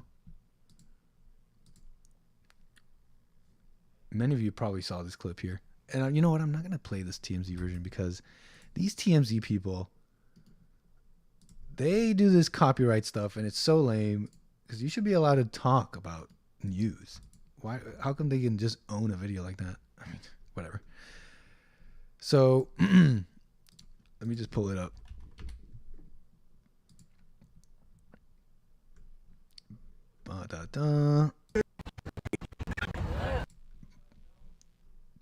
Bear with me here. Here it is. Watch this. Hey, Mike, come on. Let's go stop back. Let's do the horse, man. Come on. Hey. Iron Mike. Come on. Let's go. Let's do the horse, man. So the video just replays there. Just beating him. Just beating him. It's like, why, Mike? But why? Anyways, more videos came out, eventually came out, showing a more complete account of the story here. Sorry, I'm reading chat. Watch this. This is George talking to Mike Tyson, bro. This shit crazy, bro. Mike Tyson. My dog done got lit, man. He'll be. So he's there harassing him. Crazy, Basically Mike harassing him. Tyson. My dog done got And then this is after that punching video I just showed you. lit, man. He'll be here rapping with Tyson. Oh no, Mike wait. Tyson trying to give us some shrooms. You don't know how to act. Tyson looking out, man. This shit crazy as fuck. You should have never gave And then this is after the beatdown. you his money. Peasants. They're peasants. And this is That sorry. blue- This is after the beatdown. Net flight. My boy just got beat up by Mike Tyson. Turn that way. Dang. Yeah, he got fucked up. Okay. Trying to ask. Who knows how deep the damage is? Who knows? But dang. Did he deserve it? What do you guys say? Did he deserve it? The definition of asking for it. Some of you believe he deserved it. Mike still got hands. Mike's gonna be playing this dweeb. He wanted that 3D Tyson experience. He definitely got it. Getting beat up by the champ is better than an autograph. This is why you don't poke a bear. So a lot of you, this is going to be you in round 6, Nicodemus. LOL. That clip is gold, by the way. He was asking for it. Whatever, Troy. Whatever, Troy. I'm fast. Anybody know what I'm doing? I'm fast. Nobody knows? Anybody know? I'm strong. I'm so fast that last night I turned off the light switch in my hotel room and I was in bed before the room was dark. I'll show you how great I am. Anyways, I done wrestled with an alligator. I done tussled with a whale. I put thunder in jail. Something with lightning, and then I put thunder in jail. Anyways, Muhammad Ali. Don't think he was a great boxer. Had other issues. Anyways, look at this image here I found. It's of Mike Tyson. This is from WTF Facts, saying Mike Tyson. Who knows? Can't verify this, but it's a picture of Mike. And WTF Facts tweets saying Mike Tyson once said, "Social media made y'all way too comfortable with disrespecting people and not getting punched in the face for it." Okay. Did he deserve it? Are you allowed to just throw bows to someone who's messing with you and harassing you like that? Wasn't there a time when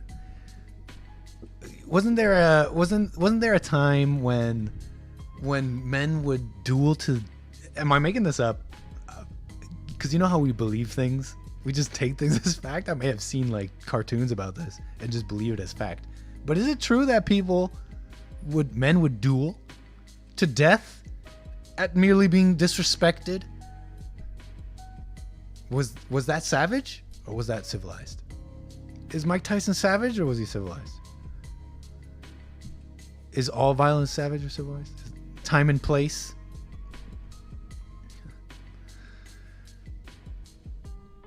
What do you guys think? What does everybody think? Deserved it. People looks like people think he deserved it. Yeah, personally, personally I think you got to check people sometimes. And people probably, it's like, "Oh, why are you mad? Why are you getting mad? Why are you going to punch someone? Oh, you must be mad." I think you can fight someone without anger. You could check someone without getting mad. And sometimes it's necessary. Some people don't listen to words.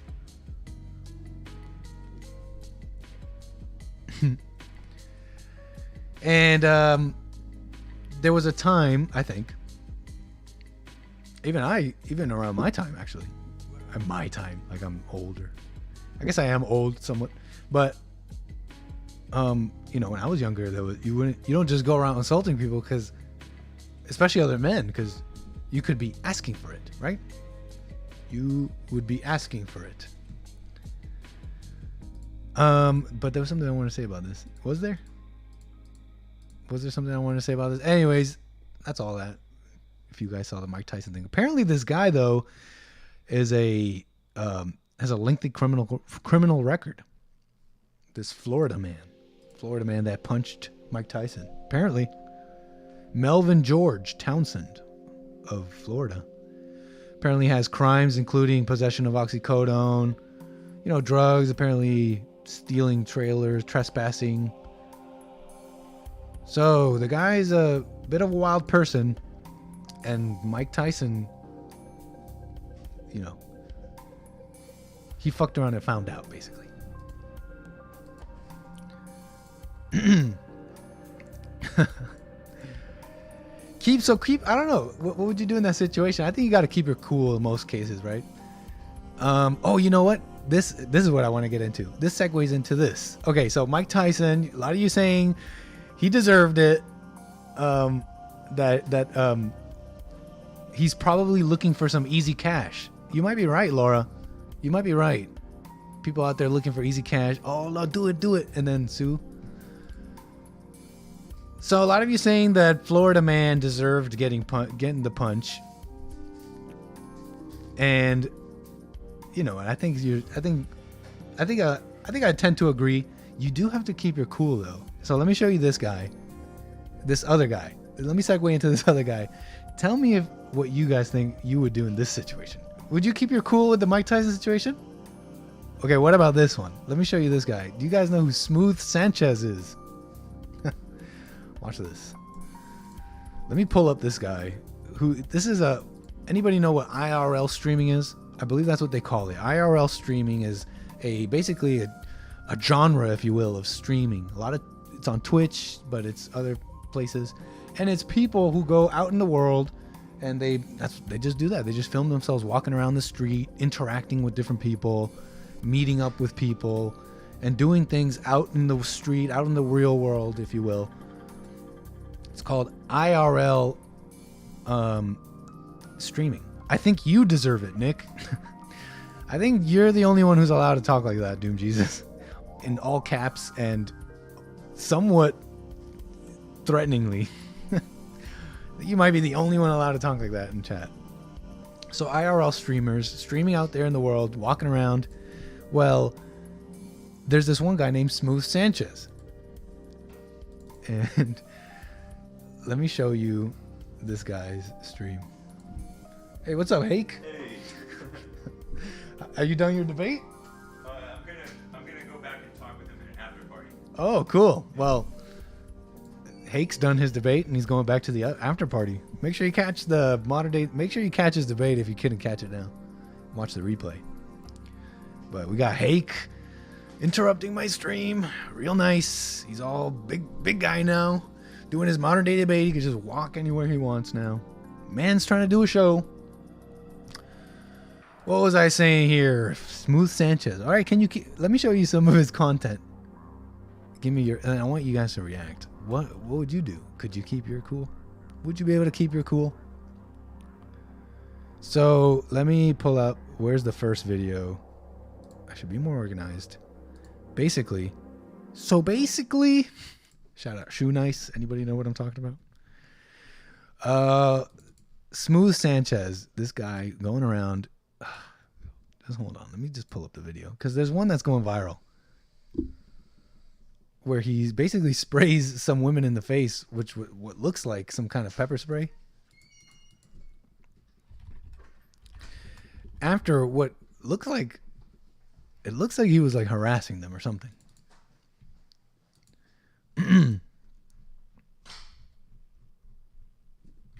So hold up. Let me pull it up because I want you guys to see what I saw.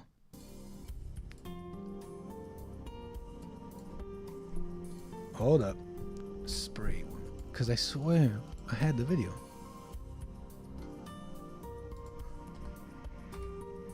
Okay. Where is this video? I had it here.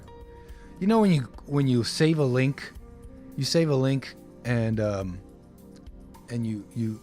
save it as, you replace like text and you hypertext it with a link, but then I put in the wrong the wrong link in the hypertext, so now I'm pulling up the wrong thing. So that's what's going on. Hold up. Is it that hard to find? Oh well, I'll keep looking for it. I know it's somewhere, but let me just show you this guy's content. 𝒏𝒊𝒄𝒌𝒔𝒕𝒓𝒆𝒂𝒎 goes around walking, basically harassing people. And so that's what he does, I guess. Watch this. Here's this individual. He's in New York in this video. I guess he's already made friends.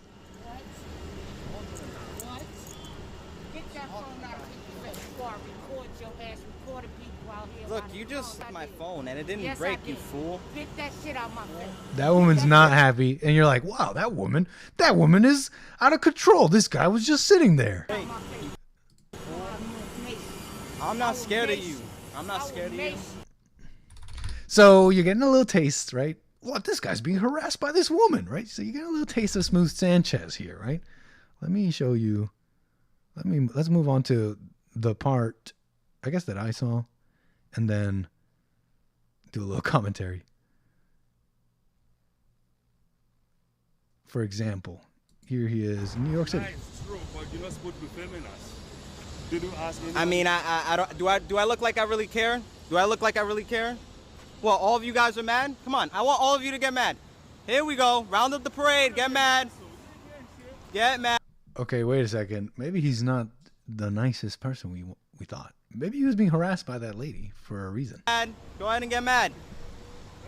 Go ahead and get mad. Just for recording you? Come on, give me what I want. Give me what I want. Look, here we go. Here we go. Okay, listen, do me a favor. Why don't you touch me? Why don't you touch me? Okay, so he's getting in spats with other people in the public. Maybe these people in the line said something to him. Maybe they said they were harassing him like the guy in the plane was harassing Mike Tyson, and he had to check him. Anyways, here's another moment of the Smooth Sanchez IRL streamer. Jeans are ripped. These shoes are wrecked. So You look like wealthy. Those shoes look like they cost more than like both of ours put together. I know, Matt. why is he talking to these people? $4 Seems like he's just filming this couple eating. 20 cents. None of these MFs are Of course, this couple must have been harassing him, right? appreciating us. Incels will have Oh, the last laugh. incels will have the last laugh. Okay, so now we're starting to get a picture here. These people are not happy with him. They're not happy with him. This guy's bothering them. And he's, what you're hearing is basically the text-to-speech function, people donating and typing in whatever message, and the phone reads it out loud. Yes, I am an incel. You don't think that I'm an incel? Is it that I don't look like one, or is it just like, what's it just? We got rampant incels. Oh, the guy from Taxi Driver, Elliot Rogers, was an incel, but he was handsome. He's talking about Elliot Rogers. Involuntarily celibate. I am. You're involuntarily, like you try, you just like. I try, and it always fails. Always fails. Is it because you walk around filming people? It's probably because I'm like a fucking asshole, you know, a troll, and people don't like trolls, and so I'm willing to be an. So yeah, so okay, are you following me here? You starting to get a better picture of Smooth Sanchez? In real life. I appreciate that. Hiding and it sounds for involuntary celibate, but I think he's just. Thank you so much for that interaction. You're right. It does take balls. You know, I'm a ballsy guy, but that comes with the inceldom. I think that there's nothing better for me to do. So is he like harassing them? Is he like? So these people, anyways, they're not happy with him, and they can't make him go away, basically. So Smooth Sanchez are out there harassing people. How would you respond? Would you like imagine sitting here and this guy comes up to you? Do you Mike Tyson this guy? This guy who, because we don't know what that first guy said to Mike Tyson, but apparently he was messing with him. But do you Mike Tyson this guy? You're this guy, right? And he's bothering you. What do? You might. Would you be justified in? Yeah, it's true. I know Triple T. He's wearing his the way he's wearing his mask. It's almost like, yeah, it's almost not surprising that he's not handling this Smooth Sanchez guy.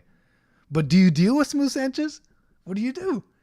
You got to maintain some semblance of cool, right? Even when people are harassing you, insulting you, whatever verbal abuse they may be throwing at you. You got to maintain a cool.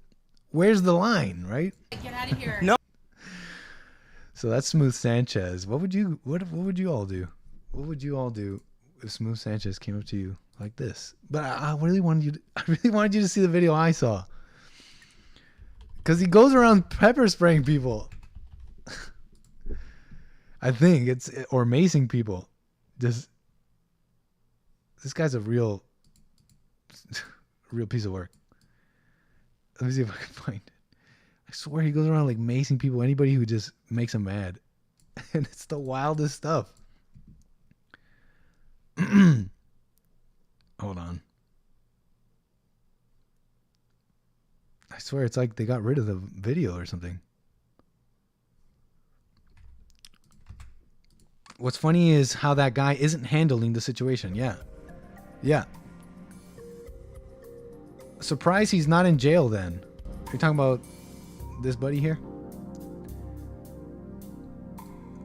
Oh man, I swear I'll never find this video. I really wanted you to see it. Basically, this guy is going up to this woman and he's just basically harassing her like, I want to have sex with you, and does your talking about her, the way she looks and stuff. Anyways, this girl's finally kick him and he's like, whoa, you kicked me. You can't kick me, da-da-da. And then he takes some mace and he just sprays this woman in the face.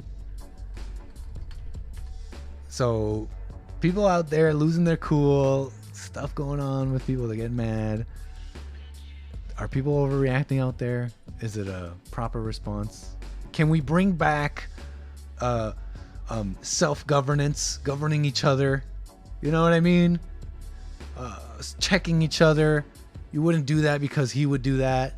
You wouldn't mess with that guy because he might react in this way, respond in this way.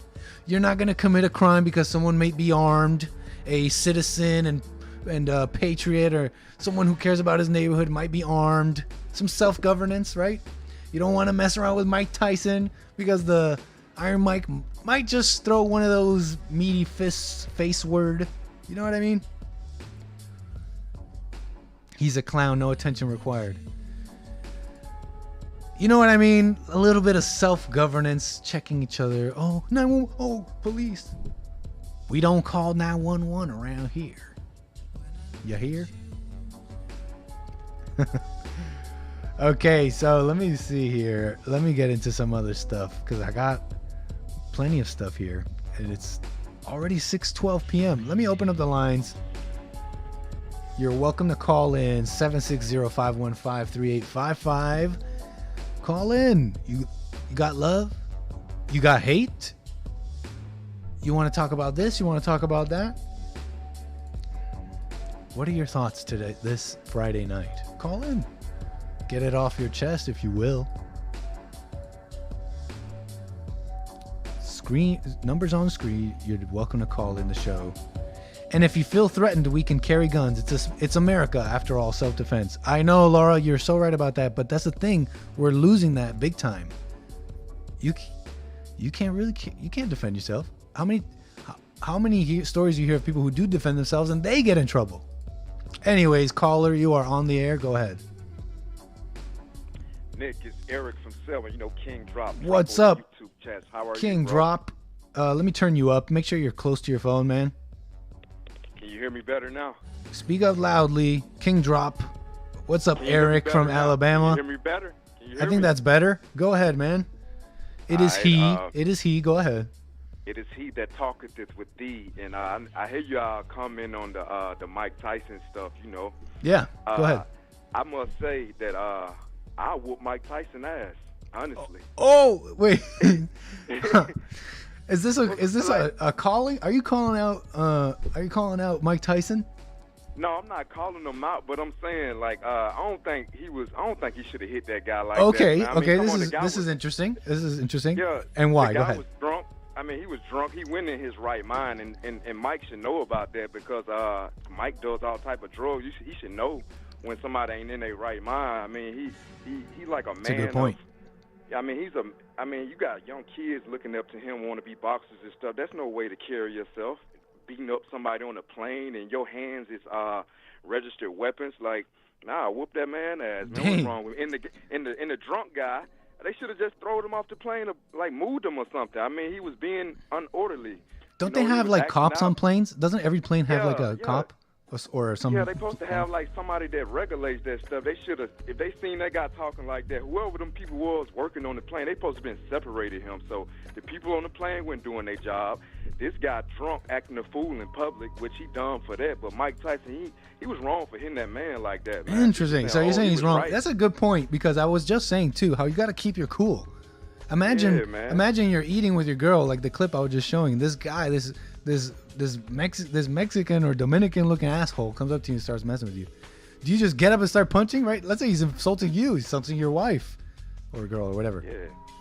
Yeah, it's a way to. That's an interesting take, and you know, it touches on what I was saying. You got to keep your cool. I say that because not just about keeping cool. You should keep your cool, but I say that because the man that Mike Tyson is. You understand what I'm saying? Okay, so so what you're saying it goes doubly for someone like Mike, who's a trained fighter and all that. Yeah, he a trained fighter. Plus, he's like, you know, celebrity status. You got young men looking up to him, want to be boxers. You should carry his self in like a better way. Interesting. When you're in the light, you should carry yourself in a better way, is what I'm saying. But I also want to comment on what you're saying about we should bring back duels to the deaths. And yeah, I agree I with didn't that. say we should bring those back. I didn't say we should bring. Well, I heard you say something. I was just about it, saying. but I'm saying. We should bring them back. Yeah. Oh, you're saying we should bring them back. But I was saying something similar in a sense. I was just saying we got to bring back a sort of like self-governance where we check each other, and I came up and I was just bringing up some examples. So what were you saying about that? Go ahead. Yeah, because I think it would be way more peaceful out here if somebody like just say they got a problem with somebody. If it got to be something really serious though, nothing really petty. Like say if somebody like just straight up disrespect somebody's wife, rape somebody's wife, or something really heinous. They shouldn't go to those guys shouldn't go to jail for that. They should let those guys fight it out to the death. And we should bring back public executions for these like really like these terrorists, like people, these domestic terrorists, that like the guy that drove through the black guy that drove through Oh yeah, Waukesha. Who even remembers that guy's name? I don't even remember. I don't even know his name, but guys like we forgot about that guy. We need to kill them in public. Like they should like public execution. Hey, I'm with you with like that. that. I'm with you. Man. Yeah. Done through the courts and all that, all doing correctly, but done quickly, and expeditiously. These people who commit heinous crimes should receive their punishment expeditiously, right? Yeah, straight up. Because that shows other people, especially the younger people, oh, if we do this, this will happen to me. You know what I'm saying? We losing America right now, man. We literally, you see how they like blowing up all the food plants and stuff around here? You seen? I heard about that. I think even Tucker talked about that a little bit. Yes, that's where I heard it from. So I went and researched it. This is really going on. It ain't going on in Alabama because I think even Tucker talked about this. Basically, like 18 different major food processing plants where like tons of stuff gets processed, like potatoes, everything. Major food processing plants across the country have been burned down in a matter of weeks. Yeah, man, they doing. And it's like, purpose, it's like, what's the explanation? Why is this happening? It's unclear right now.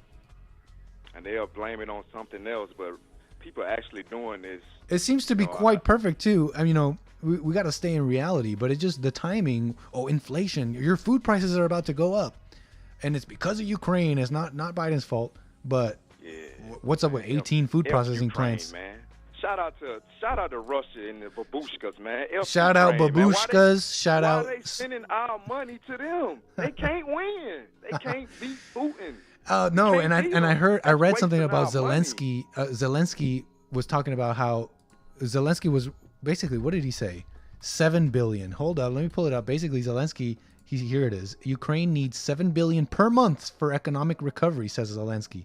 So Zelensky's begging the world for 7 billion per month to make up the economic loss. Imagine that. Imagine you get into war and you ask for a bailout. You know what I mean? When has there been bailouts for a war? I mean, you're in a war. You're in a conflict. Yeah, sure. Our government is by proxy, funding in many ways, but this guy's begging for 7 billion. We should be funding babushkas. What were you saying? Yes, sir. And another thing, but I'm gonna let you go. I just want to make this one last comment. I hope we get Trump back in 2024 because if the country keeps going like this, the way it's going downhill, I'm gonna be ready to overthrow the government. I ain't gonna lie. I'm about ready to kill these politicians, man. Whoa. Not in my country. They ain't finna destroy. Eric, you gotta calm down with that kind of speech. You gotta calm down with that. Bad. I forgot this is your platform. Yeah, Eric, because we don't promote that kind of violence on nickstream and all that, and you gotta keep a cool mind about stuff. And I know the world is going crazy, but when the world goes crazy, you gotta stay calm. You gotta stay cool. You know what I mean? And in the future, I'm not saying you got to be this little milk toast. A lot of Christians, for example, they're really weak. They're like, I'll just pray for you, brother. I'll just pray, and they're really weak and they don't do anything. We got to prepare for anything. There could be a future where for the worst, man. Yeah, for the worst, because you can't. You stay in reality and don't make up scenarios and prepare for things that are not real. But what I'm saying is you see what's happening with the world. You got to prepare yourself. And what do I mean by that? Sure, physically in some ways, monetarily and all that, but prepare yourself inside where you're going to be, because even worse things are going to come, man. And if you're not ready for that, you're going to overreact and lash out in a way that could get you in a lot of trouble. You know what these people want, right? These people want you to lash out violently. They want you to lash out in anger. Look at January 6th. I ain't gonna lash out violently or anything. You see what I'm saying, though? You saw the January 6 people. You saw the January 6 people. They walked into a trap, and because as soon as they lashed out a certain way, the media, the evil people, Democrats, they were like, yes. I promise you, there was a circle of executives, media executives in a room going, yeah, finally, look, we got it, boys, we got it. We got the linchpin that we're gonna be able to harp on for the next 6 months, or way longer than that. Yeah, they still doing it, yo. They still doing it. So, right about but that, man. That's what I'm saying. You gotta maintain your cool. Right, but I move militant though. It's not the anger. I move militant. Nice. My dad, I see what you're saying. Marine. Yeah, you gotta stay prepared. Yeah. I'm just staying prepared. I ain't mean to come off like that. I use the wrong words, but you get what I mean. I think I know what you mean. For the worst. I think I know what you mean. You're like ready for anything, like a soldier. And then the prosecutors, they not really prosecuting these people out here doing these heinous crimes and stuff. Like, it's ridiculous. But that's all I wanted to get. I just wanted to get it off my chest. For sure, Friday. man. I told you, I don't know if it was last week or something, that I started my new job. I'm still in orientation right now, a little orientation we had to do like safety training and stuff because a lot of people get injured on that. Like, it's a dangerous job, construction. So shout out, man. Hey, listen, right, I'm glad. Keep it up. I know you're doing your stuff out there, and I know you're just staying prepared like a soldier. You never know what'll happen, and I'm glad, man. I'm glad. We need all men out there to get all aspects of their life right, internally, outwardly, and all that. The last thing I want to say, I didn't quit smoking altogether. I don't even drink no more, man. Like, I don't even drink alcohol no more. I'm like really clear-headed, man. That's what I've been going on. Man. Stay on your path. Keep doing you. Don't worry so much. Stay clean and sober-minded. That we need all men to be like that, sober-minded, and not doing degenerate stuff, getting drunk and all that stuff. Don't worry so much. Don't focus so much on that. You smoke a cigarette tomorrow. It's not over. It's not the end of the world. It's not like you're evil all of a sudden. Calm down, relax, and focus on the heart and the inside and all that. And that's cool, man. I'm glad that your life's going well. Yes, sir. All is well, and I will be starting me a family soon. I'm 28. By the time I'm like 29, 30, I'll have me a wife and family, and I'll raise them right, with God's love. It is he. What can we say? Yes, sir. That's all I wanted to say. Get it off my chest, bro. Congratulations on the show. It's still going up, still everything. Always shout out Luca and everybody in the chats. I know I'm forgetting people, but I love y'all. I'm about to go get me something to eat, so love y'all, nice. Man. Shout out Hake too with his debate. I'm gonna watch it later. Nice. Right on. Mad love always. Appreciate the love. If you don't have love, you can call in. Doesn't matter. You don't have to have love for the stream. But yes, be cool. Don't go crazy. I think I know what you meant, Eric. You're just prepared like a soldier, right? Because there could very well be a future. Listen. Oh, I want America back.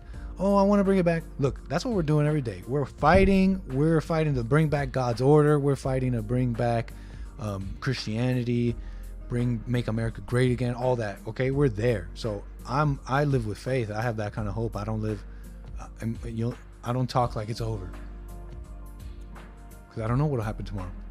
But it could very well be over, right? You know what I mean? Look, follow me here. It's not a bleak thing, but it could very well be where there is a future where America collapses, right? But the people are still around. God still exists. People still exist. You rebuild. So all you homesteaders out there, all you people dealing with anger and dealing with the darkness of your own heart out there, those people, these are the people who will rebuild from the ashes, right? So there's never a reason to have, no faith. Because there's hope in all situations, whether it's a new America, whether it's a fractured America, whether it's a collapse of America and a rebuild from the ashes, whether it's a return to traditionalism. In every case, in all cases, there is hope and faith and all that. So it's a different way of living, right? Anyways, that's what I gotta say about that. Caller, 1 second here. Caller, you are on the air. Go ahead. Hey, Nick at Night. What's up? Who's this? Luca. What's up, Luca It's from Luca. Indiana, man? Go Just ahead. got a shout out from King Drop. Yeah. Hey, Eric. right on. Go ahead, man. He's an alpha. I didn't know he was 28. Thought he was older. Yeah, King Drop. But yeah, I was checking out that debate, modern day debate with Lord Goodhair. He was crushing it. Oh man, Hake is an absolute heavyweight every time. Definitely gonna catch it myself after this. But yeah, he was debating on modern day debate. Check it out. I'm sure. I wonder if the video is up or anything. Yeah, you almost want to feel bad for poor Hunter because Hake had a lot of support, you know, doing some super chats and people in the chat. Poor Dude. Hunter just got cooked. That's awesome. You know what I love about you guys and all that is that whenever James is doing a debate or we're doing an event and it's like on someone else's channel and all that, it's like us. It's our party. It's just us. You know, we're partying in the chat. We're super chatting. We're getting the questions in. We're messing with people and joshing them. It's us. It's our party. Yeah, we definitely took over that modern day debate tonight. That's and cool, that's Lord cool. Bibby was on fire. He just had some awesome supers, and poor Hunter didn't know what to say. Yeah, I definitely can't wait to catch it myself, man. Nice. Good shout out to Hake and all that. Yeah, man. Shout out to Lady Pauline up in your chat. She's awesome. Nice. Right on, Luca. Appreciate Right your call. on. Great show. Keep up the good work. Thank you. Moving those wheels. From Nugget Man, Nugget Man says, Hake is doing an after show on Contention's YouTube channel. That's KONTENTIONZ. Check it out. He's apparently live doing an after party now. Cool stuff. After party. Not sure what they're discussing, but I'm sure it is interesting. Okay. What now, everybody? It's 6:28 p.m. Los Angeles time. Let me see here. Time has flown, huh? Let me see here. What do I got? What do I got for all y'all? Japanese people like guns. You guys hear about this? Japanese people are getting into firearms. They're getting real American with their firearms. But I think I'll save that. I think I'm going to save that. Some Japanese news. Some other stuff here. Food plants. We talked about the food plants, no? A little bit.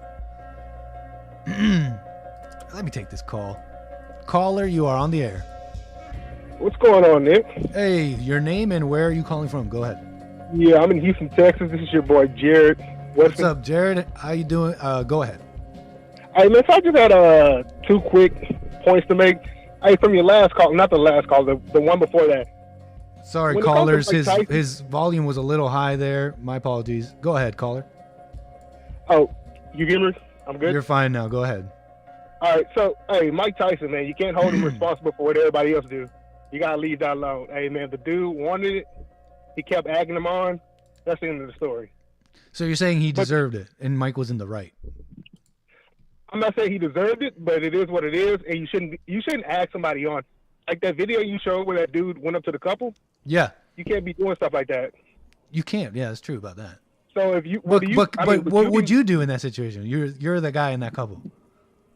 I would have I would have snapped the phone out of his hand because apparently he was just out there to Nice. get some That's views what I or was whatever. thinking. That's what I was thinking. I was thinking that's the first thing I went to. I was like, I need to find a way to smack the phone out of his hands without it kryptonite. filming me doing it, and then we could throw hands. There's no Yeah. cameras. Then there's no cameras, huh? Well, I feel like if you get that phone out of his hand, he's going to resort to crying because I don't think he's a confrontational fighter. He ain't sound like it. Well, that's the thing. There was this one video, and I couldn't find it, where some guy basically he's harassing some girls, and a guy shows up and pushes him away, and then the guy walks away. So the confrontation is over, but he's so mad that he follows the guy into a store and pepper sprays him. And he was gonna run away, but then everyone around him basically stopped him from leaving. Oh, He was basically went back on. He's like, I'm sorry, or something like that. I got to catch that video. Hey, so Smooth let me get to the Sanchez. second topic. Okay, go ahead. What was his name again? Sanchez? Smooth Sanchez is the guy I'm talking about. Smooth Sanchez. I'm gonna catch that, man. Hey, so Yeah. let me get to my second point. On a political note, on a serious note, Go ahead. do you think the conservatives are going to win the midterms? Dang, man. So here's the thing. If you're gonna go from the public opinion kind of approach to this, it sure seems like it, because approval ratings, Biden's lowest approval rating ever. The world that people aren't liking Biden all over Twitter, all over social media. Blacks, Agreed. former Democrats. It sure seems like this red wave is coming, right? Yes. It really does. Not only red wave, but people are less interested in him because he ran on this big platform where he's going to do this amazing things, and he hasn't delivered on anything. Who? Biden. He hasn't delivered on anything. And from what we've seen in the 2 years that he's been in there, Trump was obviously the better leader than Biden. So it seems like if you, like I said, public opinion, it seems like people are unhappy and that this red wave is coming. And like you said, he hasn't delivered on some things, even though what's weird about the Democrats, especially Biden and Democrats lately, is they're not ineffective. They've been very effective in making happen what they want to happen. Whether he hasn't delivered on this or that campaign promises, what Democrats want, they make happen. They enforce it. They force people to do it. They don't care. They'll steamroll over you. So they're very effective, the Biden administration. They're doing exactly what they want to do. They've been very, very effective. And That being because said, they have power right now. yeah, and they're using the power, because when we had the power, when Trump had the power, he had to fight everybody. He had to fight his own team. He had to fight his own cabinet. He had to fight the Democrats. He had to find people in the House. So when Republicans had the power, they didn't do much with it. Democrats got the power. They will do everything, change rules, anything. They don't care. And this brings me to my second point, that although the public opinion sure seems like we should have this red wave, we have to remember that Democrats don't care about the polls. They don't care about rules. Look at immigration.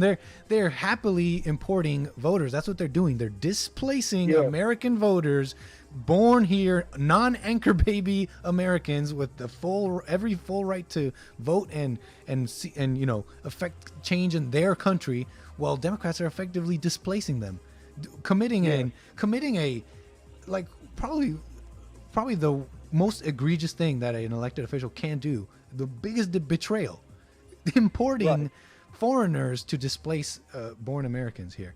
So so they don't care about the rules, man. So see what I'm saying? They don't care about rules. They don't care about elections. They don't care about rules. So you following me here? You follow it with me not having to say so many words? No, you're absolutely right. But they're setting a dangerous standard. So what if Trump gets back in there and he says, "Hey, you know what? I want an Asian woman as my next Supreme Court justice," or whatever. No. Because no, I'm just saying, because they, with the Ketanji Brown thing, they said, "Oh, you have to be black and you have to be a woman." And the black community saw that, and they, like me, I'm black. I didn't appreciate that, because what you're saying is you don't have to be qualified to get the position, but we're going to give it to a black woman. So it wasn't a qualification thing. It was, I'm pandering to the black community because I need their votes in this upcoming election. And the fact is that you haven't really done anything for the black community besides give them symbolic gestures like the holiday, the freaking vice president who's pretending that she's black right now, this black chick on the Supreme Court. I mean, but when I think the most important thing that the black community want is economic empowerment, which is giving them the opportunity to own business through whatever, like opportunity zones like Trump had. Mm-hmm. And what you see with Biden is, I don't know if you know this, but Biden actually cut down the HBCU's funding and other resources that black Americans were actually looking for. Yeah, he actually cut down on that. And I think right now the Asians and Hispanics actually get more funding than the black Americans are getting funding. Wow, I didn't know that. Yeah. I mean, it's just crazy, but they're just people. Some black coons. I'm be like that, Roland Martin and the others. They're trying to blind black people with all this tap dancing, this butter biscuit grabbing stuff. But I think black people are actually waking up to the fact that this is just symbolic gestures. They're not going to actually do nothing for you. You can stay poor, but you can look at Ketanji Brown on the Supreme Court and pretend that that's you. You know what I mean? Oh, right. Man, I think that's an apt analysis. I think I sure hope so about the blacks waking up thing, But the rest, yeah. But let me ask you one more They got thing, people. man. They got people literally thinking. They got people with their messed up lives, full of anger. They got people literally thinking, sitting there looking at Ketanji saying, "That's me," or that could be me, and they're happy with that. Yes, man. Hey, let me actually tell you one more thing before I get off. Go I ahead. live in Houston, Texas, bro. So I live in Houston, Texas. Yeah. Sheila Jackson Lee's district, and what she's been doing, she's been going to churches around here in Houston, black churches, and she gets on stage. And I actually saw this. My cousin was at one of the churches she went to. She gets on stage. She's talking about slavery, this, slavery, that. Then she quickly pivots to, "That's why we need the Voting Rights Act," or "slavery, this, slavery, that." Yep. That's why Donald Trump is the devil. I was like, That's what the freak? MO. That's the MO, man. This is the It's hilarious, man. tried and true method, and they do it because it's effective. They do it because they know it works. People get afraid of that racism word and they start giving in. Look at the corrupt district attorneys across the country. That like Gascon in L.A. What's that? That gay or guy or whatever in San Francisco. Look, Mosby. Maryland Mosby, was that a DA? Yeah, state attorney, Baltimore, Maryland. Listen, and I can go on. There's a whole bunch of these corrupt DAs that were funded by George Soros, that are letting all the criminals out across the country. And if you look at them, because DAs in this country, they, at least in most cases, they get elected by the public. Gascon was elected. Mosby was elected. And these people, if you go, and we did this on the JLP show. I did a little expose not too long ago. I played clips how in every single one of these corrupt DAs campaigns, every single one of their campaigns, they touched on racism, equity, and that kind of stuff. That kind of language was used. And once you start using that language, you hypnotize the people. Oh, equity, inclusion, diversity, racism, and boom. And they got elected because the public elected them. And so the public, as brainwashed or whatever, gets what they deserve.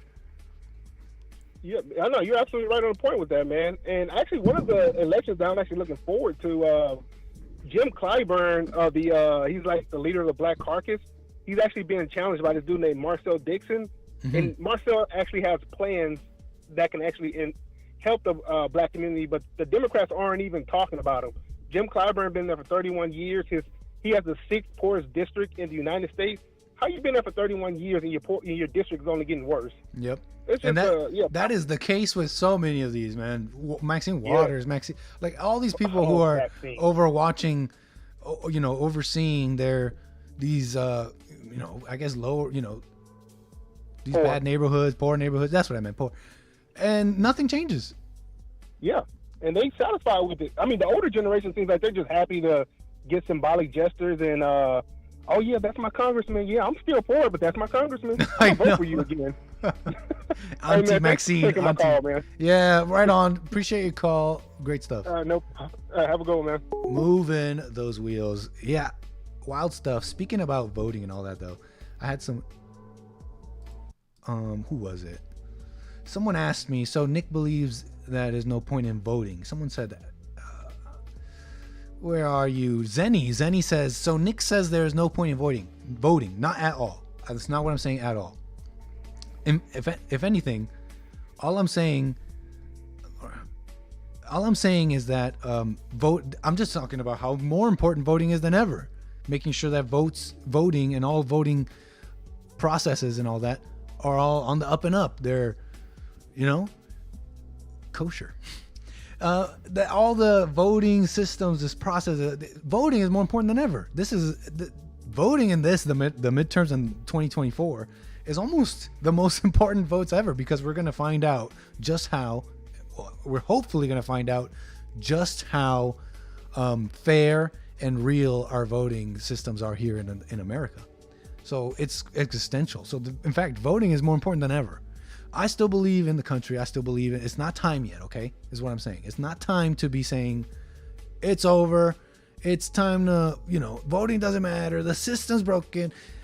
Accelerate chaos. We need it all. The system to fall apart so that we can rebuild. I'm not saying that that's not true. That may not be true sometime. I'm not saying that we don't have to fight a fight that will go beyond voting one day. I'm not saying that. I'm just saying that it might not just be time quite yet. All right, we got to play the game and make sure that the game works, because the other options are very dark. We're talking about something like, it could be like a split of a country to something worse, civil war. We're talking about some pretty dark stuff. We're talking about lives being changed, deaths maybe even happening, right? So I'm not saying I'm not prepared or that might not happen, right? We got to be prepared, but we got to live in the now, and we got to, you know, at least try and still play the game, right? Because we got to love and believe in the system at least a little bit, okay? It's just not quite there yet, is what I'm trying to say. We're just not there just quite yet, you know? It's like people who criticize Jesse for wanting to move to Florida.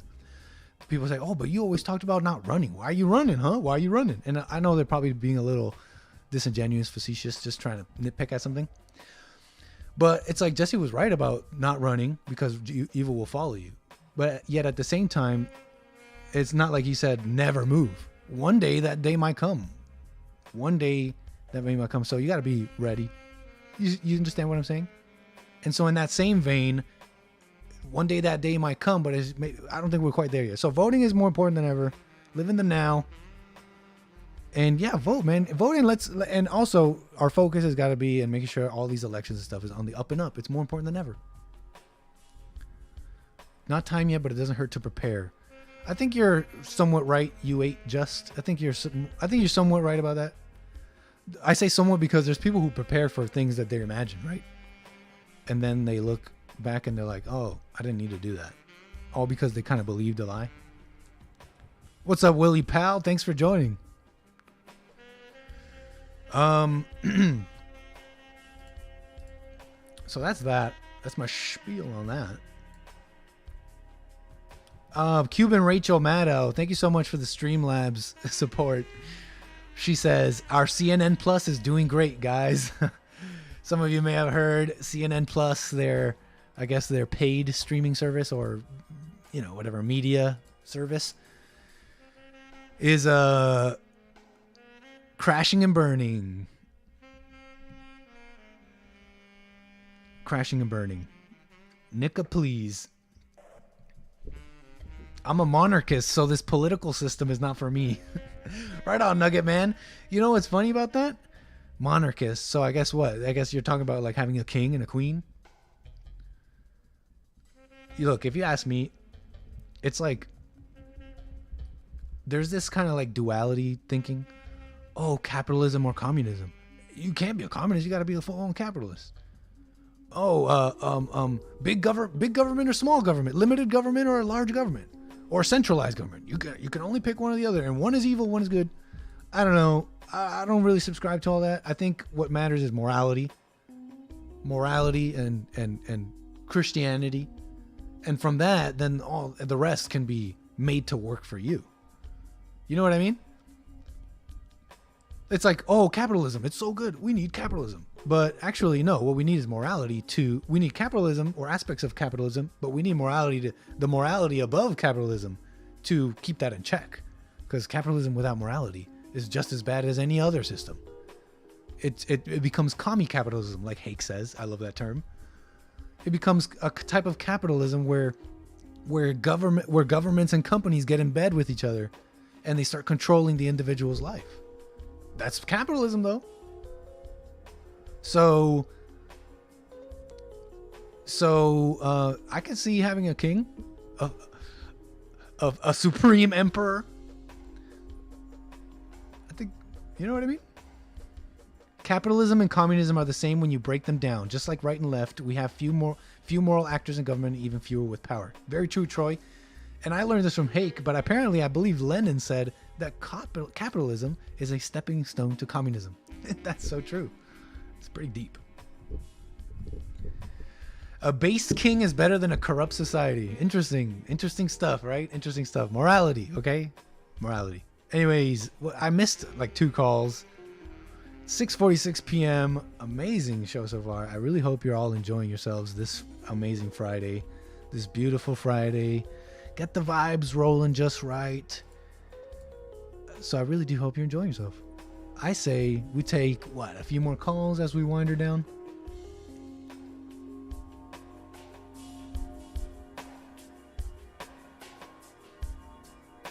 What do y'all say? 760-515-3855. You're welcome to call. No, Nick, you're young. Get some experience. Maybe.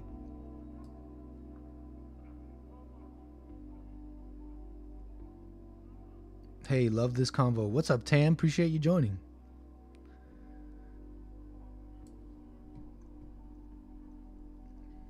Nice. I appreciate the discussion in chat, really.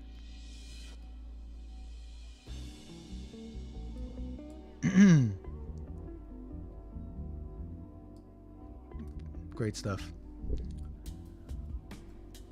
3 more hours of the show? No, 3 more hours. 33 more hours. Nick is a Mason. I don't even know what that exactly means. Well, good stuff. What else do I got here? What else? What else do I got? I really don't have, I think that's, dang, I think we're getting to the end of the show here. Hello, caller. You're on the air. Go ahead. Nickstream. Hey, who am I speaking with and where are you calling from? Bobby in Texas. Hey, Bobby, what's up? How you doing? Go ahead. Not much, man. I've been wanting to call in, but I'm always really busy at night with the kiddos, so Nice. hard to, Family hard to man. break in. Making it happen. Yeah. No worries. Appreciate you calling in now. Yeah, so I'm digging the show. It's cool that you finally getting out there.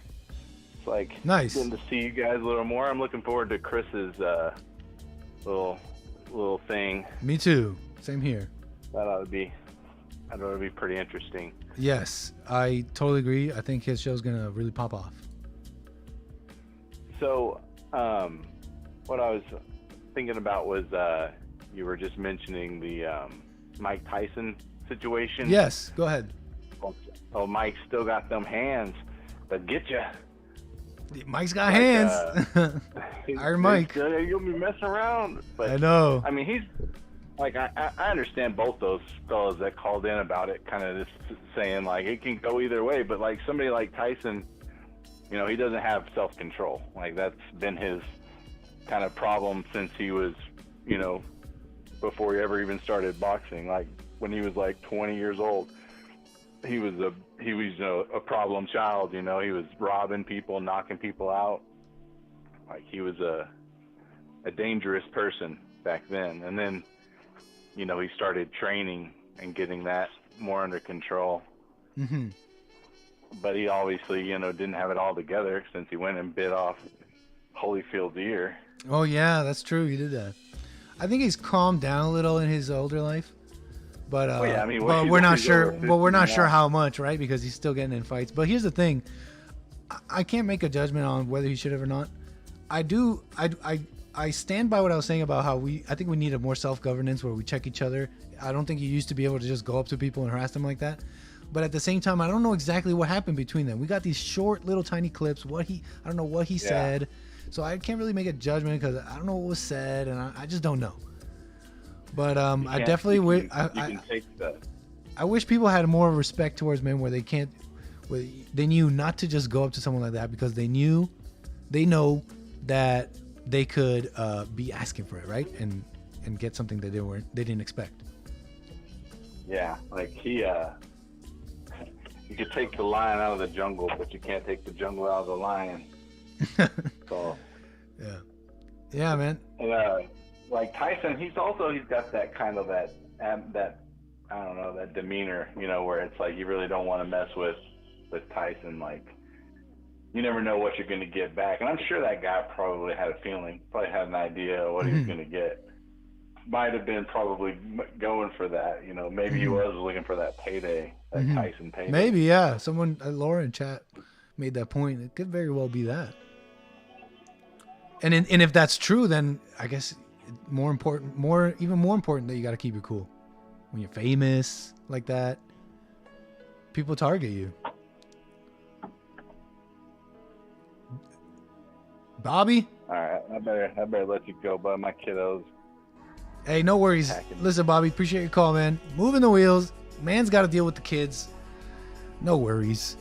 Yeah, not sure here. A couple things I want to respond to here. What did I want to say? Someone said we should talk about public executions. I did have a point about that. We were talking about that, and I wanted to say something about that. I think it was with Eric. Maybe it was with Kindrop or somebody else, but public execution. I forgot what I was going to say, but basically, yeah, we need death penalties to be more expeditious and just more effective, right? People just appeal death sentences over and over again. Lord Bibby with the super chat. Gotta show you some support, Nick, my nicker. Don't pay Dean no mind. He is a simp to his daddy Satan. Yeah, thanks for the support, Lord Bibby. Not sure what's happening with Dean. I don't have a problem personally with Dean. You're allowed in the chat, man. Although you are kind of a little wild. Don't spam. Don't get crazy because you will get banned very fast by my mods. But I don't know. I don't have a problem with Dean, but I don't know what happened, man. I don't want to harp on this too much, but I think we met Dean at the men's conference. Anyways, look, I think everything used to be cool between Dean and Bond. But I don't know, he used to love us, but something might have happened. Not sure what happened because he's talks all sorts of mess. Anyways, moving on. Look at Catherine Payne. Appreciate the support. That's deep. Thank you so much. That's a lot of support for the show. Thank you. And let me check that everything's going well here. That's all the super chats for now. Thank you so much. I really do appreciate it. Oh, wait, let me make sure. Let me make doubly sure because I missed a whole bunch last time. And from Nugget Man, nice. Thank you, Nugget Man. Saying Dean is a beta. Okay. Yeah, Noah's Ark, Kansas. Yeah, like I said, if he spams or is particularly nasty and swearing and all that, yeah, you can ban him. But if he just doesn't like us, whatever, who cares? There's people who don't like us in chat, whatever.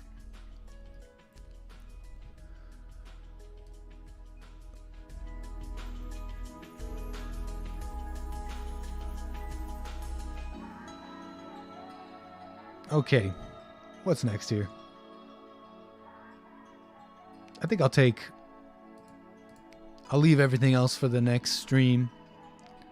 Got some fun stuff and other things. I'll leave them for the next stream. Let's wind her down with a call or two while we wind her down, right?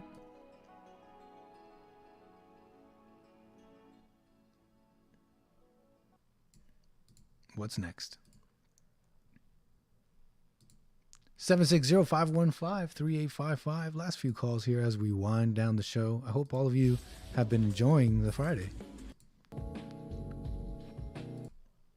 Oops, gotta get the vibes right. There you go. Okay. Nick's Dream. Nick's Dream. Nick's Dream. I like that.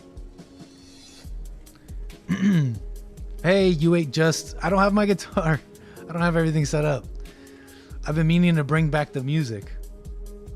And I will. Bring back the music.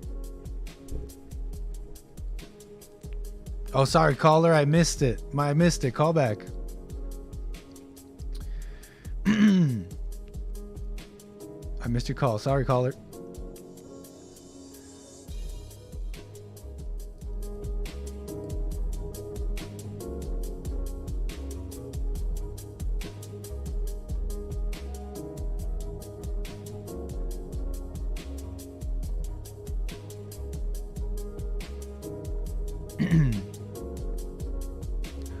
Nick's terms.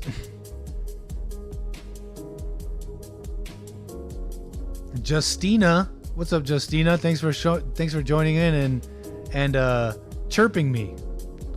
You saying I'm fat? You calling me fat, huh? And I said, bitch. You said bitch though, right?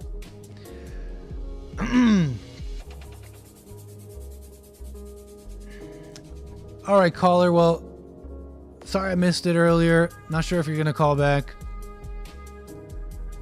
Everybody. It's 6:56. I say we call it. I say we call her. I'm a caller. Cause that's everything. I don't think I got no more show. I got no more show.